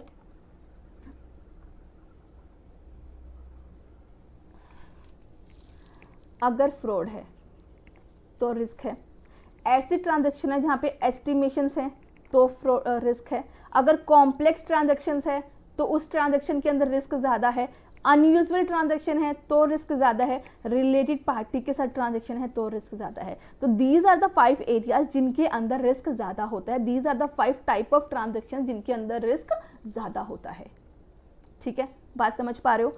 तो सर पेपर के अंदर क्वेश्चन आ सकता है कि सिग्निफिकेंट रिस्क कौन कौन से है, अब लिखाओगे ना, ऐसा रिस्क जहाँ पे फ्रॉड इन्वॉल्व है, ठीक है, रिलेटेड पार्टी के साथ ट्रांजेक्शन है तो वो ट्रांजेक्शन रिस्की है, कॉम्प्लेक्स ट्रांजेक्शन है तो वो रिस्की है, वो सिग्निफिकेंट रिस्की है, अनयूजुअल ट्रांजेक्शन है तो रिस्की है, ऐसी ट्रांजेक्शन जिसके अंदर जजमेंट इन्वॉल्व है सर वो रिस्की है, अगर कोई चेंज आया है इन्वायरमेंट के अंदर या मैनेजमेंट के अंदर तो सर रिस्क ज़्यादा रहता है गड़बड़ होने का, है ना। सर एक और क्वेश्चन बनता है, छोटा सा क्वेश्चन बनता है लेकिन इम्पोर्टेंट है, नोट्स के ऊपर शिफ्ट कर रही हूँ सर। एक क्वेश्चन बनता है सर, या तो एक डायरेक्ट क्वेश्चन बन सकता है कि सिग्निफिकेंट रिस्क कौन कौन से हैं, एक और क्वेश्चन बन सकता है सर कि अनयूजुअल ट्रांजैक्शंस के अंदर रिस्क ज़्यादा क्यों होता है। दीज आर द 4 रीजन जिस वजह से अनयूजुअल ट्रांजैक्शंस के अंदर रिस्क ज़्यादा होता है। अनयूजुअल ट्रांजैक्शन कौन सी है सर, ऐसी ट्रांजैक्शन जो डेली बेसिस पे नहीं आती, वंस इन वाइल कभी कभी आती है, ठीक है। तो सर पहली चीज़ तो ये, जो ट्रांजैक्शन बहुत रेयर कभी आती है, सर मान लीजिए कोई ट्रांजैक्शन है जो पहली बार आई है, अगर कोई पहली बार कोई ट्रांजैक्शन आई है तो ऑब्वियसली ना तो उसका ट्रीटमेंट किसी को पता होगा, ना उसके रिगार्डिंग कोई इंटरनल कंट्रोल लगे होंगे। जब पता ही नहीं था तो उसके रिगार्डिंग कंट्रोल कैसे लगा दोगे, है ना। तो sir in difficulty to implement effective controls, ऐसी ट्रांजैक्शंस के ऊपर कंट्रोल लगाना डिफिकल्ट रहता है, ठीक है। दूसरा सर मैनेजमेंट का इंटरवेंशन ज़्यादा रहता है उस अकाउंटिंग के अंदर कि भाई इसका ट्रीटमेंट क्या रहेगा, बिकॉज एकदम नहीं है तो सब मिलके ट्राई करते कि भाई सही है एंट्री पास कर लें, है ना। उसके अलावा सर वैसे तो हो सकता है हर चीज़ के लिए सॉफ्टवेयर डेवलप है, लेकिन इस ट्रांजेक्शन के लिए हो सकता है कि आपके पास सॉफ्टवेयर ना हो, क्योंकि अनयूजुअल ट्रांजेक्शन था, आपको खुद नहीं पता था कि ऐसी कोई ट्रांजेक्शन आ जाएगी। तो सारा का सारा कैसा काम होता है सर, मैनुअल इंटरवेंशन के साथ होता है। और हो सकता है नई ट्रांजेक्शन है तो उसकी कैलकुलेशन कैसी रहेगी सर, कॉम्प्लेक्स। तो दीज आर द रीजन जिसकी वजह से इन अनयूजुअल ट्रांजेक्शन्स के अंदर रिस्क ज़्यादा होता है। सर देखो मैंने सिर्फ ये डिस्कस किया है कि सिग्निफिकेंट रिस्क, सर जब भी कोई रिस्क देखोगे आरएमएम का अगर कोई रिस्क मिलता है तो आपको चेक करना होता है वो सिग्निफिकेंट है कि नहीं है। सिग्निफिकेंट कब होगा, अगर उसके रिस्क के अक्कर होने के चांसेस ज़्यादा हैं, और दूसरा अगर वो अक्कर होता है तो उसका इम्पैक्ट भी ज़्यादा आएगा, ठीक है। फिर हमने बोला कि these are the significant risk, अगर कोई फ्रॉड की ट्रांजैक्शन है तो वो सिग्निफिकेंट है। फिर मैंने बोला कि अगर कोई ट्रांजैक्शन कॉम्प्लेक्स है तो वो सिग्निफिकेंट है। फिर मैंने बोला कि सर कोई ट्रांजैक्शन अनयूजुअल है, साल में आती ही नहीं है, बड़ी मुश्किल से कोई ट्रांजैक्शन आ गई, वो अनयूजुअल है क्योंकि उसका ट्रीटमेंट हो सकता है आपके अकाउंटेंट को ना पता हो, तो बिकॉज अनयूजुअल है, ठीक है सर। उसके अलावा अगर कोई चेंज आए इन्वायरमेंट के अंदर तो सर हो सकता है रिस्क ज़्यादा है। अगर रिलेटेड पार्टी ट्रांजैक्शन है तो रिलेटेड पार्टी ट्रांजैक्शंस के अंदर भी रिस्क ज़्यादा रहता है, ठीक है। उसके अलावा एक और क्वेश्चन बन सकता है सर ये वाला कि अनयूजुअल ट्रांजैक्शन के अंदर रिस्क ज़्यादा क्यों होता है, क्योंकि उसके रिगार्डिंग आप इंटरनेट कंट्रोल नहीं लगा सकते। दूसरा, कोई सॉफ्टवेयर होगा नहीं क्योंकि अनयूजुअल था, तो आपने सॉफ्टवेयर डेवलप नहीं करवाया होगा। सारा का सारा कैसे काम हो रहा है सर, मैनुअल इंटरवेंशन से। मैनेजमेंट का भी इंटरवेंशन ज़्यादा रहता है, बिकॉज एक बात बताओ ना, अकाउंटेंट को कोई ट्रांजेक्शन नहीं होगी तो वो हायर अथॉरिटी के पास जाएगा ना, बोलेगा सर इसका क्या करूँ, नई ट्रांजेक्शन आ गई। तो मैनेजमेंट का इंटरवेंशन ज़्यादा है, और नई ट्रांजेक्शन है, हो सकता है उसकी कैलकुलेशन कैसी हो सर, कॉम्प्लेक्स। पेपर के अंदर क्वेश्चन आए तो लिख पाओगे ना कि अनयूजुअल ट्रांजेक्शन रिस्की क्यों होती है ना। ठीक है सर ये थे 315 के अंदर जो भी आपके क्वेश्चन बन पाते हैं, और ये था आपका ऐसे 315, राइट। हम क्या पढ़ रहे थे आज, हमने अभी तक पढ़ा है ऑडिट रिस्क क्या है, फिर हमने देखा कि ऑडिट रिस्क के दो कंपोनेंट थे, आरएमएम एंड डिटेक्शन रिस्क। फिर हमने बोला कि ऑडिटर आरएमएम की स्टडी करता है और उसके बेसिस पे खुद के काम को कम या ज़्यादा करके, ऑडिट एविडेंस कम या ज़्यादा करके अपने डिटेक्शन रिस्क को कम या ज़्यादा करता है। तो ये डिसाइड करने के लिए काम कम करना है या ज़्यादा, वो क्या करता है, रिस्क को असेस। रिस्क को असेस करने के लिए हमारे पास है ऐसे 315। यहाँ तक कोई डाउट? ऐसे 315 ने एक बताया है कि हम अपने आरएमएम को किस तरीके से असेस करेंगे। ठीक है, बात समझ में आई? सर एक टॉपिक आप बोलोगे कि मैम आपने ये छुड़वा दिया, बेटा अभी नहीं छुड़ाया। मटेरियलिटी और ऑडिट रिस्क का रिलेशनशिप है, करवाऊंगी लेकिन मटेरियलिटी समझाने के बाद, क्योंकि इससे बाद हमारा टॉपिक क्या है सर, मटेरियलिटी। चलिए ठीक है, चलिए आ जाते हैं हमारे नेक्स्ट टॉपिक के ऊपर। इसके लिए आ जाओ तुम चैप्टर नंबर 2 पे।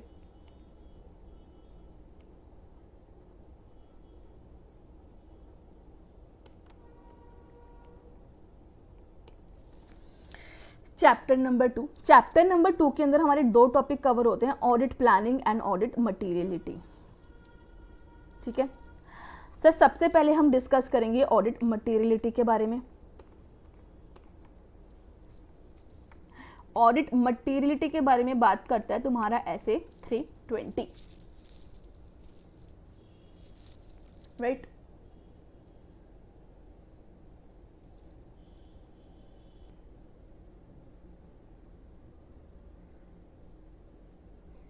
चलिए सर, ऐसे 320 ने बात करी मटेरियलिटी के बारे में। सर मटेरियलिटी क्या है बेटा, एक चीज़ समझ, हम सबको पता है कि ऑडिट के अंदर कभी भी 100% चेक नहीं करते, हम चेक करते सैम्पल बेसिस पे, बिकॉज हर चीज़ चेक करना प्रैक्टिकल भी नहीं है। तो ऐसे 320 बोलता है कि भैया एक काम करो, ऑडिट स्टार्ट करने से पहले ना एक काम करना, उस क्लाइंट के यहाँ पे क्या चीज़ मटेरियल है, कौन से मिस स्टेटमेंट तुम्हारे लिए मटेरियल होगी, उसको पहले से ही आइडेंटिफाई कर लेना। बिकॉज ऑडिटर खाली जो चीज़ मटेरियल है ना उसी को डिटेल में चेक करता है, क्योंकि सब कुछ तो हम चेक करते नहीं है ना। तो जो चीज़ मटेरियल होती है सिर्फ हम उसी को चेक करते हैं। जैसे 320 ने बोला कि भैया ऑडिट स्टार्ट होने से पहले, एकदम स्टार्ट करने से पहले एक काम करना, ऑडिट प्रोसीजर्स परफॉर्म करने से पहले ये एरिया देख लेना कि कौन कौन सी आइटम्स, कौन कौन सी ट्रांजैक्शंस, क्या चीज़ तुम्हारे लिए सिग्निफिकेंट है, क्या चीज़ मटेरियल है, किसको तुम डिटेल में चेक करोगे और किसको नहीं। ठीक है, तो पहले ही एक बेंचमार्क, एक मटेरियलिटी का डिसाइड कर लेना। जैसे आपने डिसाइड किया कि भैया 10,000 से ऊपर कोई भी गलती होगी तो वो आपके लिए इंपॉर्टेंट है, तो हर ट्रांजेक्शन 10,000 से ऊपर आप उसको चेक करोगे। क्लियर? ये 10,000 भी हो सकता है, 50,000 भी हो सकता है, 1,00,000 भी हो सकता है, वो आपकी जजमेंट पे डिपेंड करेगा। ठीक है, तो ऐसे 320 ने बोला कि भैया ऑडिट स्टार्ट करने से पहले, काम शुरू करने से पहले, ऑडिट प्रोसीजर्स परफॉर्म करने से पहले क्या करना, रिस्क असेस करना और उसके साथ साथ मटेरियलिटी भी डिसाइड करना कि कौन कौन सी चीज़ मटेरियल है। बेटा एक बात बताओ, एग्जाम के अंदर भी जिस चैप्टर के अंदर से क्वेश्चन आने के चांसेस ज़्यादा रहते हैं उसको ज़्यादा अच्छे से पढ़ते हो ना, कंपैरेटिवली वो वाले चैप्टर जिसके अंदर से क्वेश्चंस कम पूछे जाते हैं उसको तो ABC एनालिसिस के अंदर C में डाल देते हो, राइट। तो वही चीज़ है भैया, 100 चीज़ तो तुम चेक कर नहीं सकते, तो आप मटेरियल चीज़ों को चेक कर लो, आप मटेरियली डिसाइड कर लो कि इस क्लाइंट के यहाँ पे क्या चीज़ मटेरियल रहेगी। ठीक है सर, अब किस क्लाइंट के यहाँ पे क्या मटेरियल रहेगा सर, वैसे तो अगर उस क्लाइंट के FRF ने बता दिया कि क्या चीज़ मटेरियल है तो ठीक है, अगर FRF ने नहीं बताया तो ऑडिटर को अपनी प्रोफेशनल जजमेंट लगा के डिसाइड करना पड़ता है कि इस क्लाइंट के यहाँ पे क्या चीज़ मटेरियल है और क्या नहीं। और अपनी प्रोफेशनल जजमेंट लगाते हुए वो बेसिकली ये चीज़ चेक करते हैं, भैया देखो हम अपना ओपिनियन देते हैं अपनी ऑडिट रिपोर्ट में, और जो हमारी ऑडिट रिपोर्ट है ना उसका यूज़ करके बहुत सारी पार्टीज अपने डिसीजन फ्रेम करती हैं। तो भैया ऐसी मिस्टेक जो हमें लगती है कि इसकी वजह से जो मेरे फाइनेंशियल स्टेटमेंट के यूजर्स हैं ना उनके डिसीजंस इफेक्ट हो जाएंगे।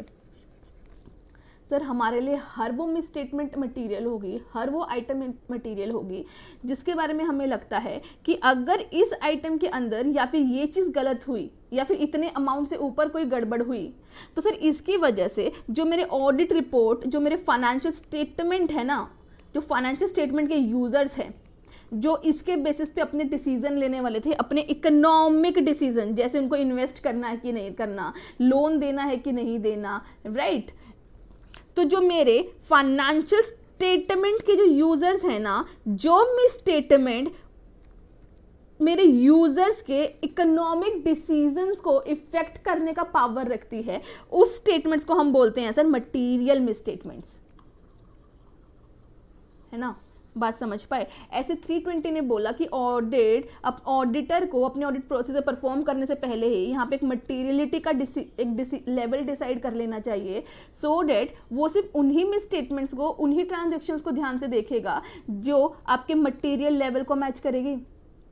अब क्या चीज़ मटीरियल है वो हर क्लाइंट के यहाँ पे अलग अलग रहेगी, वो आपकी प्रोफेशनल जजमेंट पे डिपेंड करेगी, और आपकी प्रोफेशनल जजमेंट इस बात से डिपेंड करेगी सर किस क्लाइंट के यहाँ पे जो आपके फाइनेंशियल स्टेटमेंट के यूजर्स है ना उनके लिए जो चीज़ इंपॉर्टेंट है वही चीज़ आपके लिए मटेरियल है।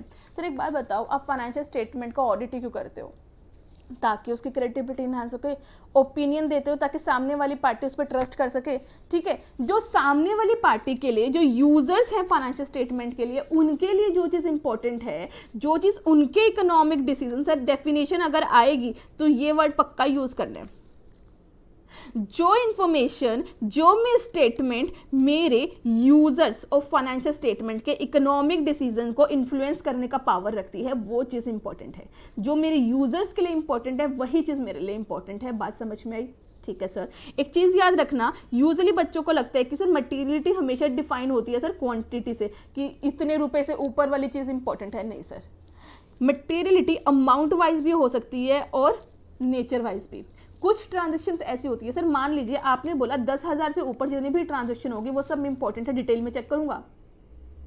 लेकिन कोई ट्रांजेक्शन है ऑल दो वो 10,000 की नहीं है, for example related party transaction है, 10,000 की नहीं है, 5,000 की है, लेकिन इसका नेचर जो है वो रिस्की है।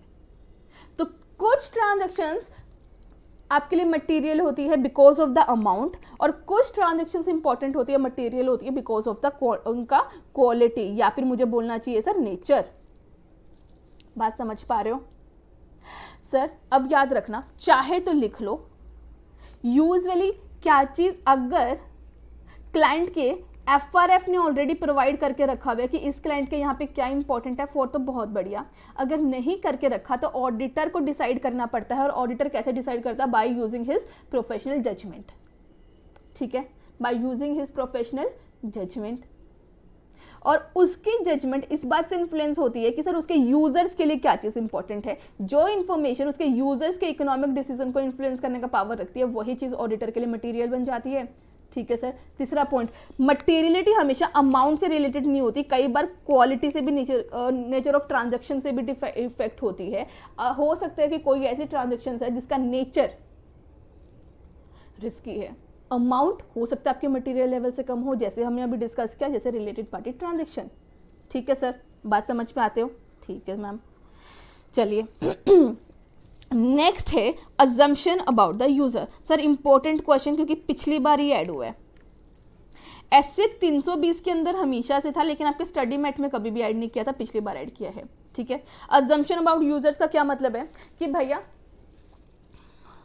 ऑडिटर जब भी मटेरियलिटी डिसाइड करता है ना, तो वो मटेरियलिटी डिसाइड करते हुए क्या करता है, कुछ चीज़ों के बारे में, सर जब भी वो मटेरियलिटी डिसाइड करता है तो डिसाइड करते हुए वो अपने यूजर्स के बारे में कुछ अजम्पशंस लेके चलता है। वो जब भी मटेरियलिटी डिसाइड करता है तो ये मटेरियलिटी डिसाइड करते हुए जो उसके ऑडिट रिपोर्ट और फाइनेंशियल स्टेटमेंट के यूजर्स है ना, उनके बारे में कुछ बेसिक अजम्पशंस लेके चलता है। कौन कौन सी अजम्पशंस लेके चलता है सर?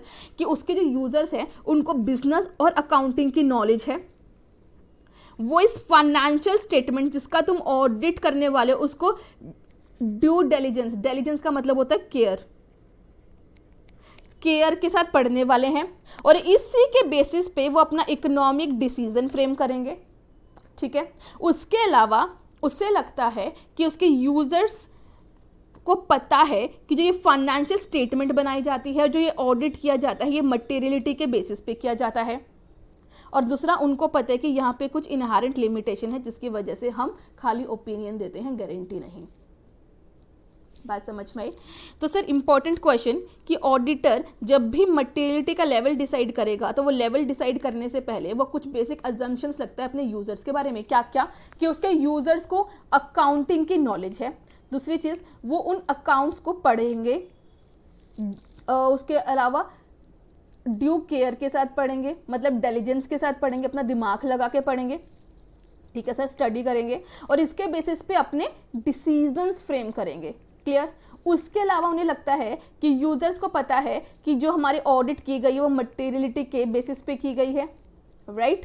उसके अलावा सर यहाँ पे कुछ इनहेरेंट लिमिटेशंस हैं, कुछ अनसर्टेनिटी है। तो ये बेसिक 5 अजम्पशंस है जिसके बेसिस पे ऑडिटर अपनी मटेरियलिटी को डिसाइड करता है। इंपॉर्टेंट क्वेश्चन, मार्क कर लो, पेपर में आ सकता है। ठीक है, बात समझ पाए? चलिए सर, अब आ जाते हैं इसी टॉपिक के नेक्स्ट टॉपिक के ऊपर। एक सेकंड, एक पेज इंसर्ट कर लूँ। हाँ जी सर, देखो अगर तुम ऐसे 320 का नाम पढ़ोगे ना, इसका नाम है materiality in planning and performance and audit. Sir ऐसे 320 बोलता है जब भी मटेरियलिटी लेवल डिसाइड करो ना तो 2 लेवल पे करना। एक तो करना प्लानिंग लेवल पे, जैसे मैंने बोला, मैंने प्लानिंग करते हुए बोला कि 10,000 से ज़्यादा कोई भी ट्रांजैक्शन होगी तो वो मेरे लिए इंपॉर्टेंट है इस क्लाइंट के यहाँ पे। ठीक है, ऐसे 320 बोलता है जब भी मटेरियल डिसाइड करोगे तो 2 लेवल पे करोगे, एक प्लानिंग लेवल पे करोगे, एक परफॉर्मेंस लेवल पे करोगे। प्लानिंग मतलब ऑडिट की प्लानिंग करते हुए, परफॉर्मेंस मतलब एक्चुअल ऑडिट करते हुए। अब 2 लेवल का क्या मतलब है सर? उसने बोला देखो प्लानिंग करते हुए एक लेवल डिसाइड करना, लेकिन एक काम करना, जो परफॉर्मेंस करोगे ना ऑडिट का, उसके लिए एक अलग लेवल डिसाइड कर लेना जो हमेशा प्लानिंग लेवल से कम रहेगा। सर हमने प्लानिंग में बोला वैसे तो 10,000 से नीचे और 10,000 से ऊपर वाली हर ट्रांजैक्शन इंपॉर्टेंट है, लेकिन ऐसे 320 ने बोला थोड़ी और केयर के लिए एक काम करना, काम स्टार्ट कर देना उससे भी थोड़े कम से, 8,000 से ही स्टार्ट कर देना हर चीज़ चेक करने। देखो 8,000 से चेक करोगे तो प्लानिंग वाली एंट्री तो चेक होंगी ही होंगी, बस थोड़ी एडिशनल एंट्रीज भी चेक हो जाएंगी। सर ऐसे 320 ने बोला कि प्लानिंग मटेरियलिटी का क्या मतलब है कि आपको 2 लेवल डिसाइड करने हैं मटेरियल के। एक तो प्लानिंग लेवल पे, जैसे आपने डिसाइड किया 10,000 रुपये, एक और मटेरियलिटी लेवल डिसाइड करोगे जिसको हम बोलते हैं परफॉर्मेंस मटेरियलिटी, कि जब भी काम स्टार्ट करो ना वो थोड़े कम से ही स्टार्ट करना केयरफुली। मतलब वैसे तो 10,000 से ऊपर वाला सब इंपॉर्टेंट था, लेकिन आपने क्या किया, 8,000 से ही चेक करना शुरू कर दिया ताकि बीच में ऐसी कोई ट्रांजेक्शन ना हो जो छूट जाए, जो इंपॉर्टेंट हो। तो जस्ट फॉर कोई भी मिस स्टेटमेंट मिस ना हो जाए, इसीलिए बोलते हैं कि काम एक लेवल कम से शुरू कर देना, थोड़ा एक्स्ट्रा काम कर लेना लेकिन गलतियां मत छोड़ना। बात समझ में आई? तो परफॉर्मेंस मटेरियलिटी क्या है? Amount set by the auditor, जो ऑडिटर सेट करता है, less than the materiality. Sir planning level पे जो तुमने मटेरियलिटी डिसाइड करी है उससे कम लेवल पे डिसाइड करोगे, जैसे आपने 8,000 कर ली। क्यों? To reduce the probability, chances, इस चांस को कम करने के लिए कि कोई मिस स्टेटमेंट इनआइडेंटिफाई ना रह जाए, कोई मिस स्टेटमेंट्स इनआइडेंटिफाई ना रह जाए। सर एक चीज बोलूंगी, ध्यान से सुनना। सर देखो वैसे आपने बोला था 10,000 से ऊपर कोई ट्रांजैक्शन होगी तो इम्पॉर्टेंट है। सर हो सकता है कोई ट्रांजैक्शन 8,000 की थी और ऐसी 2 ट्रांजैक्शंस थी। सर वो इंडिविजुअली तो 10,000 से कम थी, लेकिन एग्रीगेट तो आपके 10,000 से ज़्यादा हो गई। तो इसीलिए बोला जाता है सेफर साइड एक काम करो, काम थोड़ा और कम से स्टार्ट कर देना, एक और लोअर लेवल से स्टार्ट कर देना। परफॉर्मेंस मटेरियलिटी मतलब वो वाला लेवल जहां से तुम्हें ऑडिट परफॉर्म करना है, उसको ना अपने प्लानिंग लेवल से भी एक स्टेप नीचे रखो ताकि काम थोड़ा ज़्यादा हो सके और ऐसी चांस आपकी कम हो जाए to reduce the probability of identifying the misstatement which may exceeding the material level in aggregate for financial statement as a whole. Sir 8,000 की थी, 10,000 से कम थी, लेकिन ऐसी 2 ट्रांजैक्शन में गड़बड़ हुई तो वो 16,000 हो जाएंगी, तो वो एज ए होल आपके लिए मटेरियल बन जाएंगी। तो क्या बोला, सेफर साइड।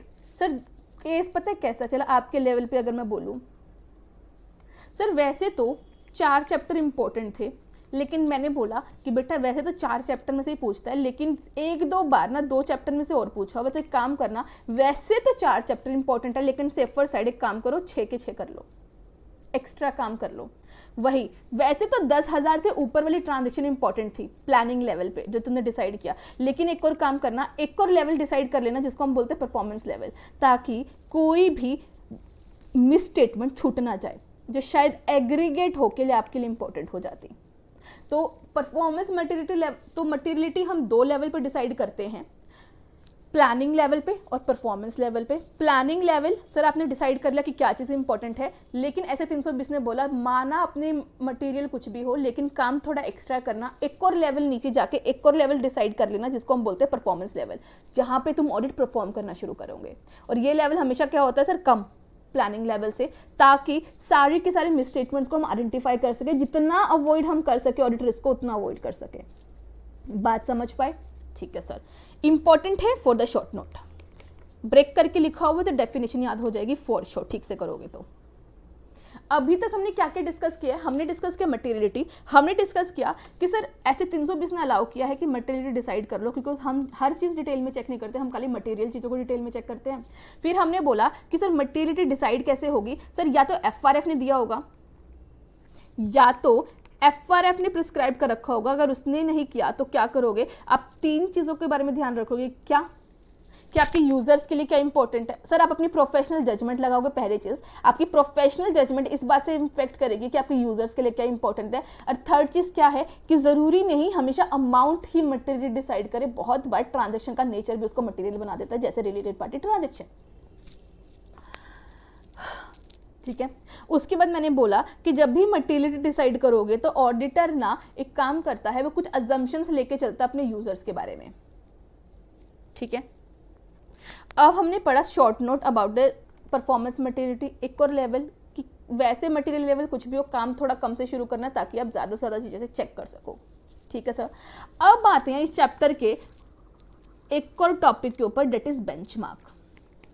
इतनी देर से मैं बोल रही हूँ मटेरियलिटी डिसाइड कर लेना, मटेरियलिटी डिसाइड कर लेना, परफॉर्मेंस मटेरियलिटी डिसाइड कर लेना, लेकिन करोगी कैसे? मटेरियलिटी डिसाइड करने के लिए जो मेथड यूज किया जाता है उसको हम बोलते हैं सर बेंचमार्क। बेंचमार्क कुछ भी नहीं है, benchmark is a method to determine the materiality level.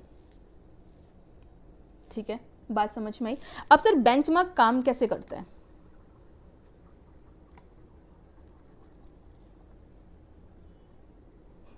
Benchmark के अंदर ना सबसे पहले हम अपने क्लाइंट का, यहाँ पे क्लाइंट की नॉलेज लेके, उसके बिजनेस की नॉलेज लेके, जो अभी हम 315 में लेके आए थे, उसके बेसिस पे डिसाइड करते हैं कि इस क्लाइंट के यहाँ पे क्या चीज़ बहुत इंपॉर्टेंट है उसके यूजर्स के लिए। ठीक है, अब इसी इंफॉर्मेशन को हम अपना बेंचमार्क मान लेते हैं। जैसे सर मैन्युफैक्चरिंग कंपनी है, मेरा क्लाइंट मैन्युफैक्चर करता है, सर उसकी ज़्यादातर कैपिटल किस में लगी हुई है? उसके फिक्स एसेट्स में। अगर इस फिक्स एसेट को कुछ हो जाए ना, उसका पूरा बिजनेस हिल जाएगा, है ना। तो मेरे इस क्लाइंट के लिए हो सकता है फिक्स एसेट बहुत इंपॉर्टेंट है, तो मैंने क्या किया, फिक्स एसेट्स को बेंचमार्क बना लिया। मेरा जो क्लाइंट है वो सर्विस प्रोवाइड करता है, उसके लिए सबसे ज्यादा इंपॉर्टेंट था उसका रिवेन्यू, मतलब उसका क्रेडिट रिवेन्यू, जो सर्विस उसने क्रेडिट पे पे करी है, अगर उसके डेटर्स उसको पे नहीं करेंगे तो उसको लॉस हो जाएगा। ठीक है, बात समझ में आई? सर एक क्लाइंट है जिसके अंदर 90% इक्विटी है, 10% डिवेंचर है, तो इस क्लाइंट के यहाँ पे प्रॉफिट आफ्टर टैक्स, क्योंकि उनको तो जो शेयर मिलेगा वो प्रॉफिट आफ्टर टैक्स में मिलेगा, तो उसके लिए पीएटी इनपुट है, हो सकता है मैं पीएटी को अपना बेंचमार्क मान लूँ। सर कुछ भी हो सकता है, assets, liability, income, expenditure, profits, किसी भी चीज़ को आप अपना बेंचमार्क मान सकते हो। बस आपको डिसाइड करना है कि सबसे इंपॉर्टेंट चीज़ क्या है बैलेंस शीट के अंदर, मतलब आपके फाइनेंशियल स्टेटमेंट्स के अंदर, ठीक है। मान लीजिए 90% डेब्ट्स हैं, 10% इक्विटी, तो इस केस में मैं क्या करूंगी, प्रॉफिट बिफोर टैक्स को अपना बेंचमार्क मान लूंगी, बिकॉज उनको जो इंटरेस्ट मिलेगा वो तो बिफोर टैक्स मिलेगा, ठीक है। तो बेंचमार्क क्या है सर, आप स्टडी करके अपने क्लाइंट के यहाँ पे जो सबसे ज़्यादा इंपॉर्टेंट चीज़ होती है, जो आपको लगता है कि उसके यूजर्स के लिए बहुत इंपॉर्टेंट है फाइनेंशियल स्टेटमेंट में, उसको एक बेंचमार्क बना लेते हो और उस बेंचमार्क के ऊपर एक परसेंटेज लगा लेते हो। जैसे मैंने बोला मेरा क्लाइंट मैन्युफैक्चर में है, उसके लिए फिक्स एसेट बहुत इंपॉर्टेंट है, तो मैंने 10 लाख रुपए की फिक्स एसेट थी, तो मैंने उसको अपना बेंचमार्क बना लिया, ठीक है। अब इस बेंचमार्क के ऊपर आप एक परसेंटेज लगा देते हो, ये परसेंटेज आप डिसाइड करते हो अपनी प्रोफेशनल जजमेंट से।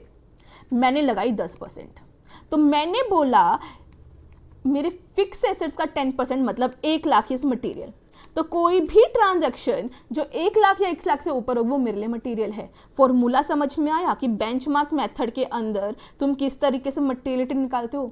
सबसे पहले बेंचमार्क डिसाइड करते हो, सर इसी को मैंने लिखा हुआ है बेंचमार्क शॉर्ट फॉर्म में, उसके ऊपर एक परसेंटेज लगाते हो और ये जजमेंट आप डिसाइड करते हो अपनी प्रोफेशनल जजमेंट के अकॉर्डिंग, ठीक है सर। अब इसके बेसिस पे आपके पास क्या आ जाती है, मटेरियलिटी मेथड, समझ में, ठीक है सर। अब आपको क्या चीज़ बेंचमार्क लेनी है और क्या नहीं, इसके लिए ये सारे फैक्टर इफेक्ट करते हैं, जैसे element of the financial statement, इन चारों में से आप कुछ भी बेंचमार्क ले सकते हो सर। दूसरा है अटेंशन ऑफ द यूजर्स, कि जो आपके यूजर्स हैं फाइनेंशियल रिपोर्टिंग के, आपके फाइनेंशियल स्टेटमेंट के जो यूजर्स हैं उनके लिए क्या चीज़ इंपॉर्टेंट है, आप उसको बेंचमार्क लोगे sir. Nature of the entity, आप जिस क्लाइंट के यहाँ पे जा रहे हो उसका नेचर क्या है, मैन्युफैक्चर में है, सर्विस में है, ट्रेडिंग में है, ट्रेडिंग में है तो सर उसके लिए स्टॉक बहुत इंपॉर्टेंट है, राइट, उसके क्रेडिटर्स बहुत इंपॉर्टेंट है, उसके डेटर्स बहुत इंपॉर्टेंट है। लाइफ साइकिल का मतलब है सर अभी ग्रूम कर रहा है या एकदम पीक पे है, राइट। ओनरशिप का स्ट्रक्चर क्या है, इक्विटी कितना है, डेट्स कितना है, ठीक है, उसके बेसिस पे आप डिसाइड करोगे। और volatility important for the MCQ. Volatility का क्या मतलब है सर, एस फाइनेंशियल स्टेटमेंट का वो आइटम जिसके अंदर चेंजेस बहुत ज़्यादा आते हैं, वोलेटिलिटी बोलते हैं सर, जो बहुत जल्दी चेंज हो जाता है। तो आप कभी भी ऐसी आइटम को बेंचमार्क नहीं लेते जिसके अंदर चेंज बहुत जल्दी आ जाता है। अब नॉर्मल आइटम्स का बेंचमार्क नहीं बनाते, बात समझ पा रहे हो। तो बेंचमार्क क्या लोगे, इसको डिसाइड करते हुए इन 5 फैक्टर्स का ध्यान रखा जाता है। क्या, एलिमेंट ऑफ फाइनेंशियल स्टेटमेंट, आपके यूजर्स का कहाँ अटेंशन रहेगा, nature of the entity, ownership structure and volatility. जो आइटम वोलेटिलिटी होती है, जितने ज्यादा चेंजेस आने के चांसेस हैं, उसको हम बेंचमार्क नहीं लेते, ठीक है, बात समझ में आई। उसके अलावा सर एक इंपॉर्टेंट चीज, जब भी बेंचमार्क डिसाइड करोगे तो हमेशा नॉर्मल होना चाहिए। सर मान लीजिए आपने सेल्स को बेंचमार्क बनाया, तो भैया सेल के अंदर अगर कोई अब नॉर्मल आइटम है, मतलब स्क्रैप गुड्स का सेल भी है, तो उसको माइनस कर देना, सिर्फ जो नॉर्मल रहेगा उसी को तुम बेंचमार्क बना सकते हो, ठीक है, बात समझ पा रहे हो। यस सर, कुछ एग्जांपल हैं बेंचमार्क के, profit before tax, total revenue, total sale, gross profit, total expenditure, fix assets, liability, debtors, creditors, कुछ भी बन सकते हैं सर। इंपॉर्टेंट है फॉर द शॉर्ट नोट, बहुत इंपॉर्टेंट है सर बेंचमार्क। डेफिनेशन लिखाना, ये फॉर्मूला ऐसे लिखाना, ये फैक्टर लिखाना और एग्जाम्पल लिखाना, सर पूरे नंबर आएंगे। ठीक है सर, ये था आपका ऐसे 320। हमने पढ़ा मटेरियलिटी क्या होती है, फिर हमने पढ़ा कि जब भी ऑडिटर मटेरियलिटी डिसाइड करता है तो उससे पहले कुछ अजम्पशंस लेके चलता है। फिर हमने एक दो शॉर्ट नोट पढ़े हैं sir, professional materiality, performance materiality क्या है और बेंचमार्क क्या है। अब कुछ एडिशनल छोटे छोटे से पॉइंट है जिनके ऊपर केस स्टडी बन सकती है। सुनो सर, एक बार बेंचमार्क आपने डिसाइड कर दिया तो क्या उसके बाद आप उसको रिवाइज कर सकते हो? Yes sir. आज आपके अकॉर्डिंग 10,000 इंपॉर्टेंट था, लेकिन आप जैसे जैसे ऑडिट करते गए आपको बहुत ज़्यादा गलतियां मिलती गई, तो आपने क्या किया, आपने इसको रिवाइज करके कर दिया 5,000। अब आपने बोला सर 5,000 वाली ट्रांजेक्शन भी चेक करूंगा, इतनी गड़बड़ है तो ठीक है। उसके अलावा सर एक इंपॉर्टेंट पॉइंट है, difference materiality can be decide for the certain transactions. Yes sir, इसका क्या मतलब है सर? वैसे तो हम एक सिंगल मटेरियलिटी लेवल डिसाइड करते हैं पूरे के पूरे फाइनेंशियल स्टेटमेंट्स के लिए, जैसे हमने डिसाइड किया था 10,000, लेकिन सर ऐसे अलाउ करता है कि अगर कोई पर्टिकुलर ट्रांजैक्शन में तुम्हें लगता है कि सर ये ट्रांजैक्शन थोड़ी रिस्की है, यहाँ पे तो मैं 8,000 को अपना मटेरियल लेवल मानूंगा और 6,000 को अपना परफॉर्मेंस मटेरियल लेवल मानूंगा, तो सर आप कर सकते हो। किसी पर्टिकुलर ट्रांजैक्शन या कुछ सर्टेन ट्रांजैक्शंस के लिए अपना बेंचमार्क रिवाइज कर सकते हो। रीजन क्या रहेंगे सर?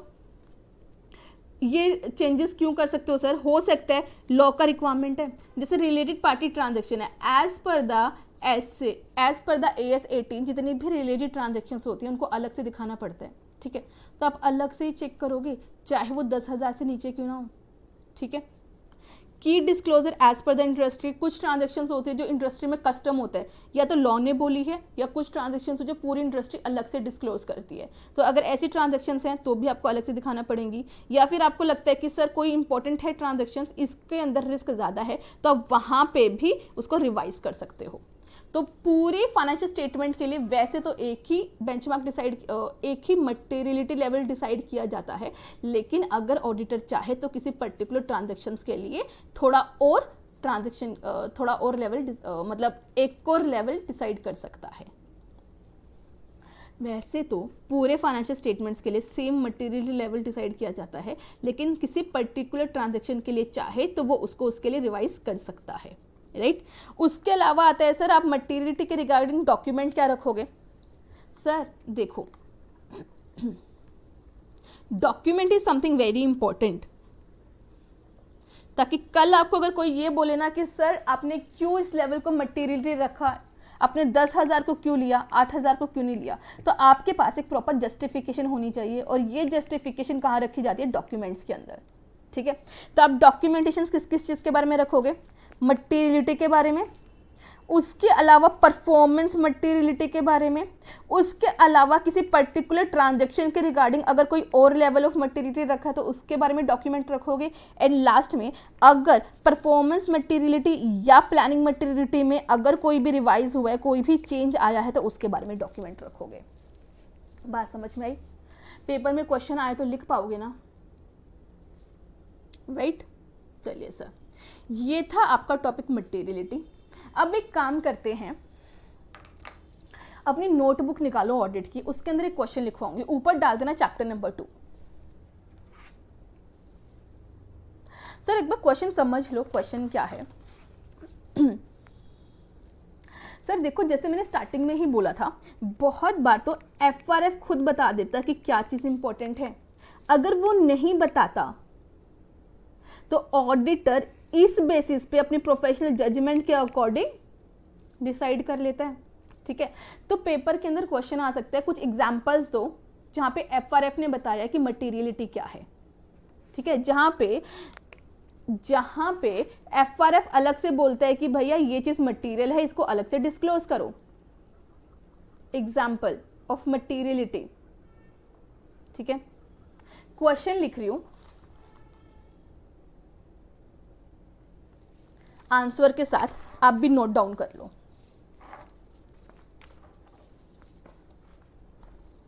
क्वेश्चन क्या क्या बन सकता है सर?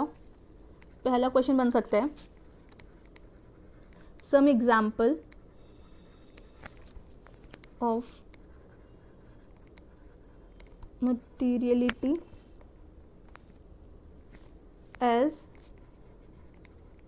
स्पेसिफाइड बाय FRF, ठीक है सर? एक क्वेश्चन तो ये बन सकता है, या फिर और दूसरा क्वेश्चन क्या बन सकता है sir? Financial statement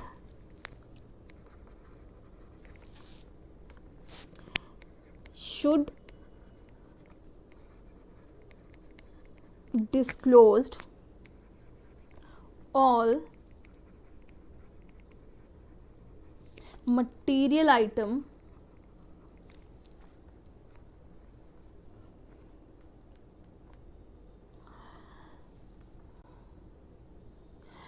financial statement should disclose all material items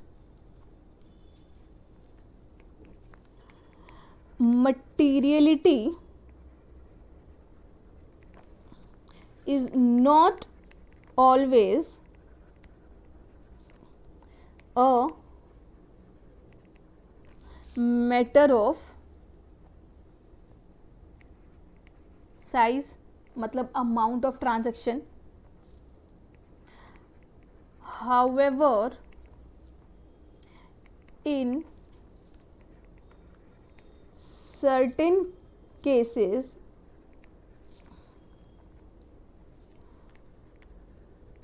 quantitative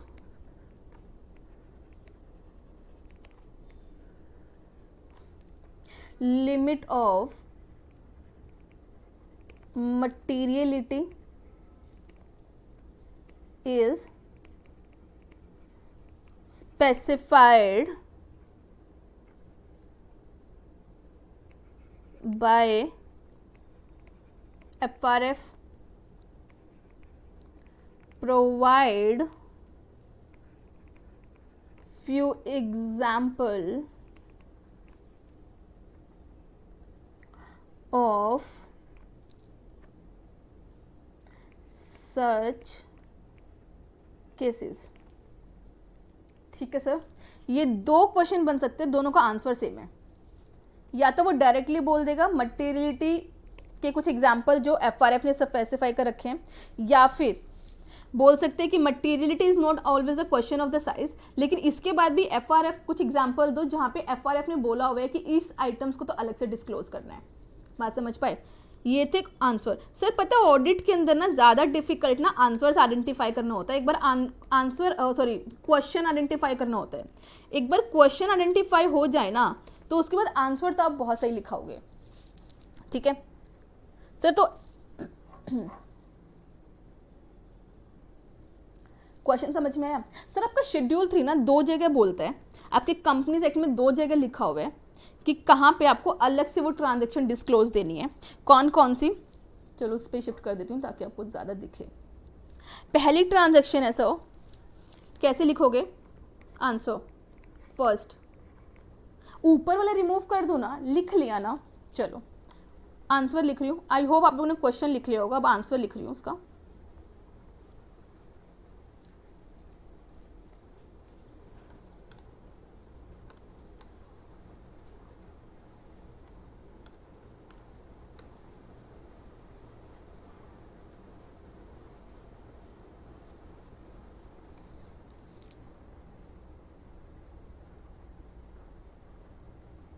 चलो अब इसका आंसर लिख लें. आंसर सर सबसे पहला है as per the companies act. As per companies act a company should disclose any item of income or expenditure which exceed किससे sir? 1% of revenue from operation. Sir याद रखना रिवेन्यू फ्रॉम ऑपरेशन है. ठीक है, अगर प्रॉपर्टी सेल करके या किसी और चीज़ से कोई रिवेन्यू आए तो उसको इंक्लूड नहीं करोगे. तो a item which is exceeding 1% of revenue of operation और 1 lakh rupees which is higher. In short मैं ये बोल सकती हूँ ना, whichever is higher. Sir यहाँ पे सबसे इंपॉर्टेंट चीज़ है कि भैया अगर रिवेन्यू जो रिवेन्यू है वो खाली ऑपरेशन से लेना है, अदर देन ऑपरेशन एक्टिविटी वाला रिवेन्यू इंक्लूड नहीं करोगे 1% इंक्लूड करते हुए. ठीक है, तो पहला तो डिस्क्लोजर किसका अलग से जाएगा? अगर कोई भी इनकम या एक्सपेंडिचर है, इनकम या एक्सपेंडिचर कुछ भी, ये नहीं है कि खाली इनकम की बात हो रही है, एक्सपेंडिचर भी. अगर कोई एक्सपेंडिचर आपके 1% ऑफ टोटल रिवेन्यू से ज़्यादा है या 1 लाख से ज़्यादा है तो उसका डिस्क्लोजर आपको अलग से देना पड़ेगा. दूसरा, अगर किसी शेयर होल्डर के पास, if any shareholder hold the shares more than 5% of total share, the company have to disclose number of shares held by that shareholder. ठीक है, बात समझ में आई? ठीक है सर, जल्दी से लिख लो, क्वेश्चन इंपॉर्टेंट है। इवन तुम्हें पता है इसके ऊपर तो ना, अच्छा एक और बात बोलूँ, चाहे ऑडिट का पेपर हो बेटा, कैलकुलेटर लेके जाना। आप बोलोगे कि मैम थ्योरी के पेपर में कैलकुलेटर क्या करेंगे, कोई भरोसा नहीं है सर, इनका भी नीड पड़ जाए, पिछली बार भी पड़ी थी। तो इसीलिए बोल रही हूँ, जैसे यहाँ पे 1%, ऑल द मुझे पता है 1% का कैलकुलेट करते हुए गड़बड़ नहीं करोगे, लेकिन तुम्हारा लेके जाने में कोई प्रॉब्लम है नहीं। तो मेरी मानो तो सिर्फ प्रैक्टिकल और थ्योरी ऑडिट मतलब ICI के हर पेपर में कैलकुलेटर होना चाहिए। जब यूज़ करना अलाउड है तो इन केस अगर सिचुएशन नीड पड़ गई तो क्यों नहीं। ठीक है, जल्दी से लिख लो। लिख लिया? यहाँ पे ध्यान देना कि खाली ऑपरेटिंग रिवेन्यू की बात हो रही है, रिवेन्यू फ्रॉम ऑपरेटिंग हो रहा है, राइट? चलिए सर,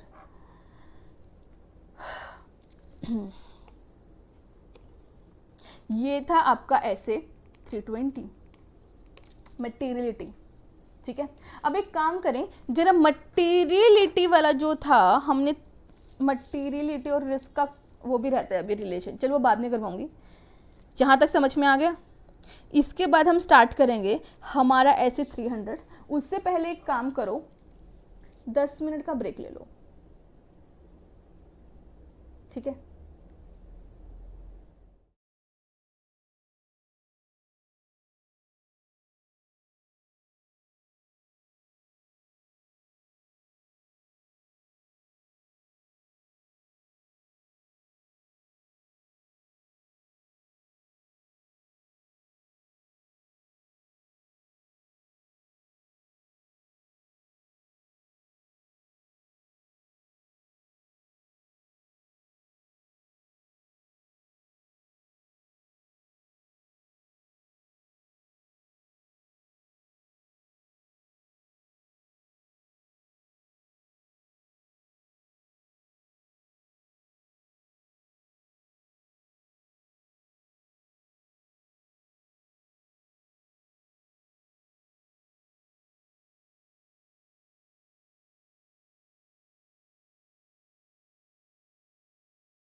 चल एक काम करते हैं, आज इतना ही कवर करते हैं, क्योंकि अभी मैं अगर ऐसे 300 स्टार्ट करूँगा ना वो ख़त्म नहीं हो पाएगा, है ना?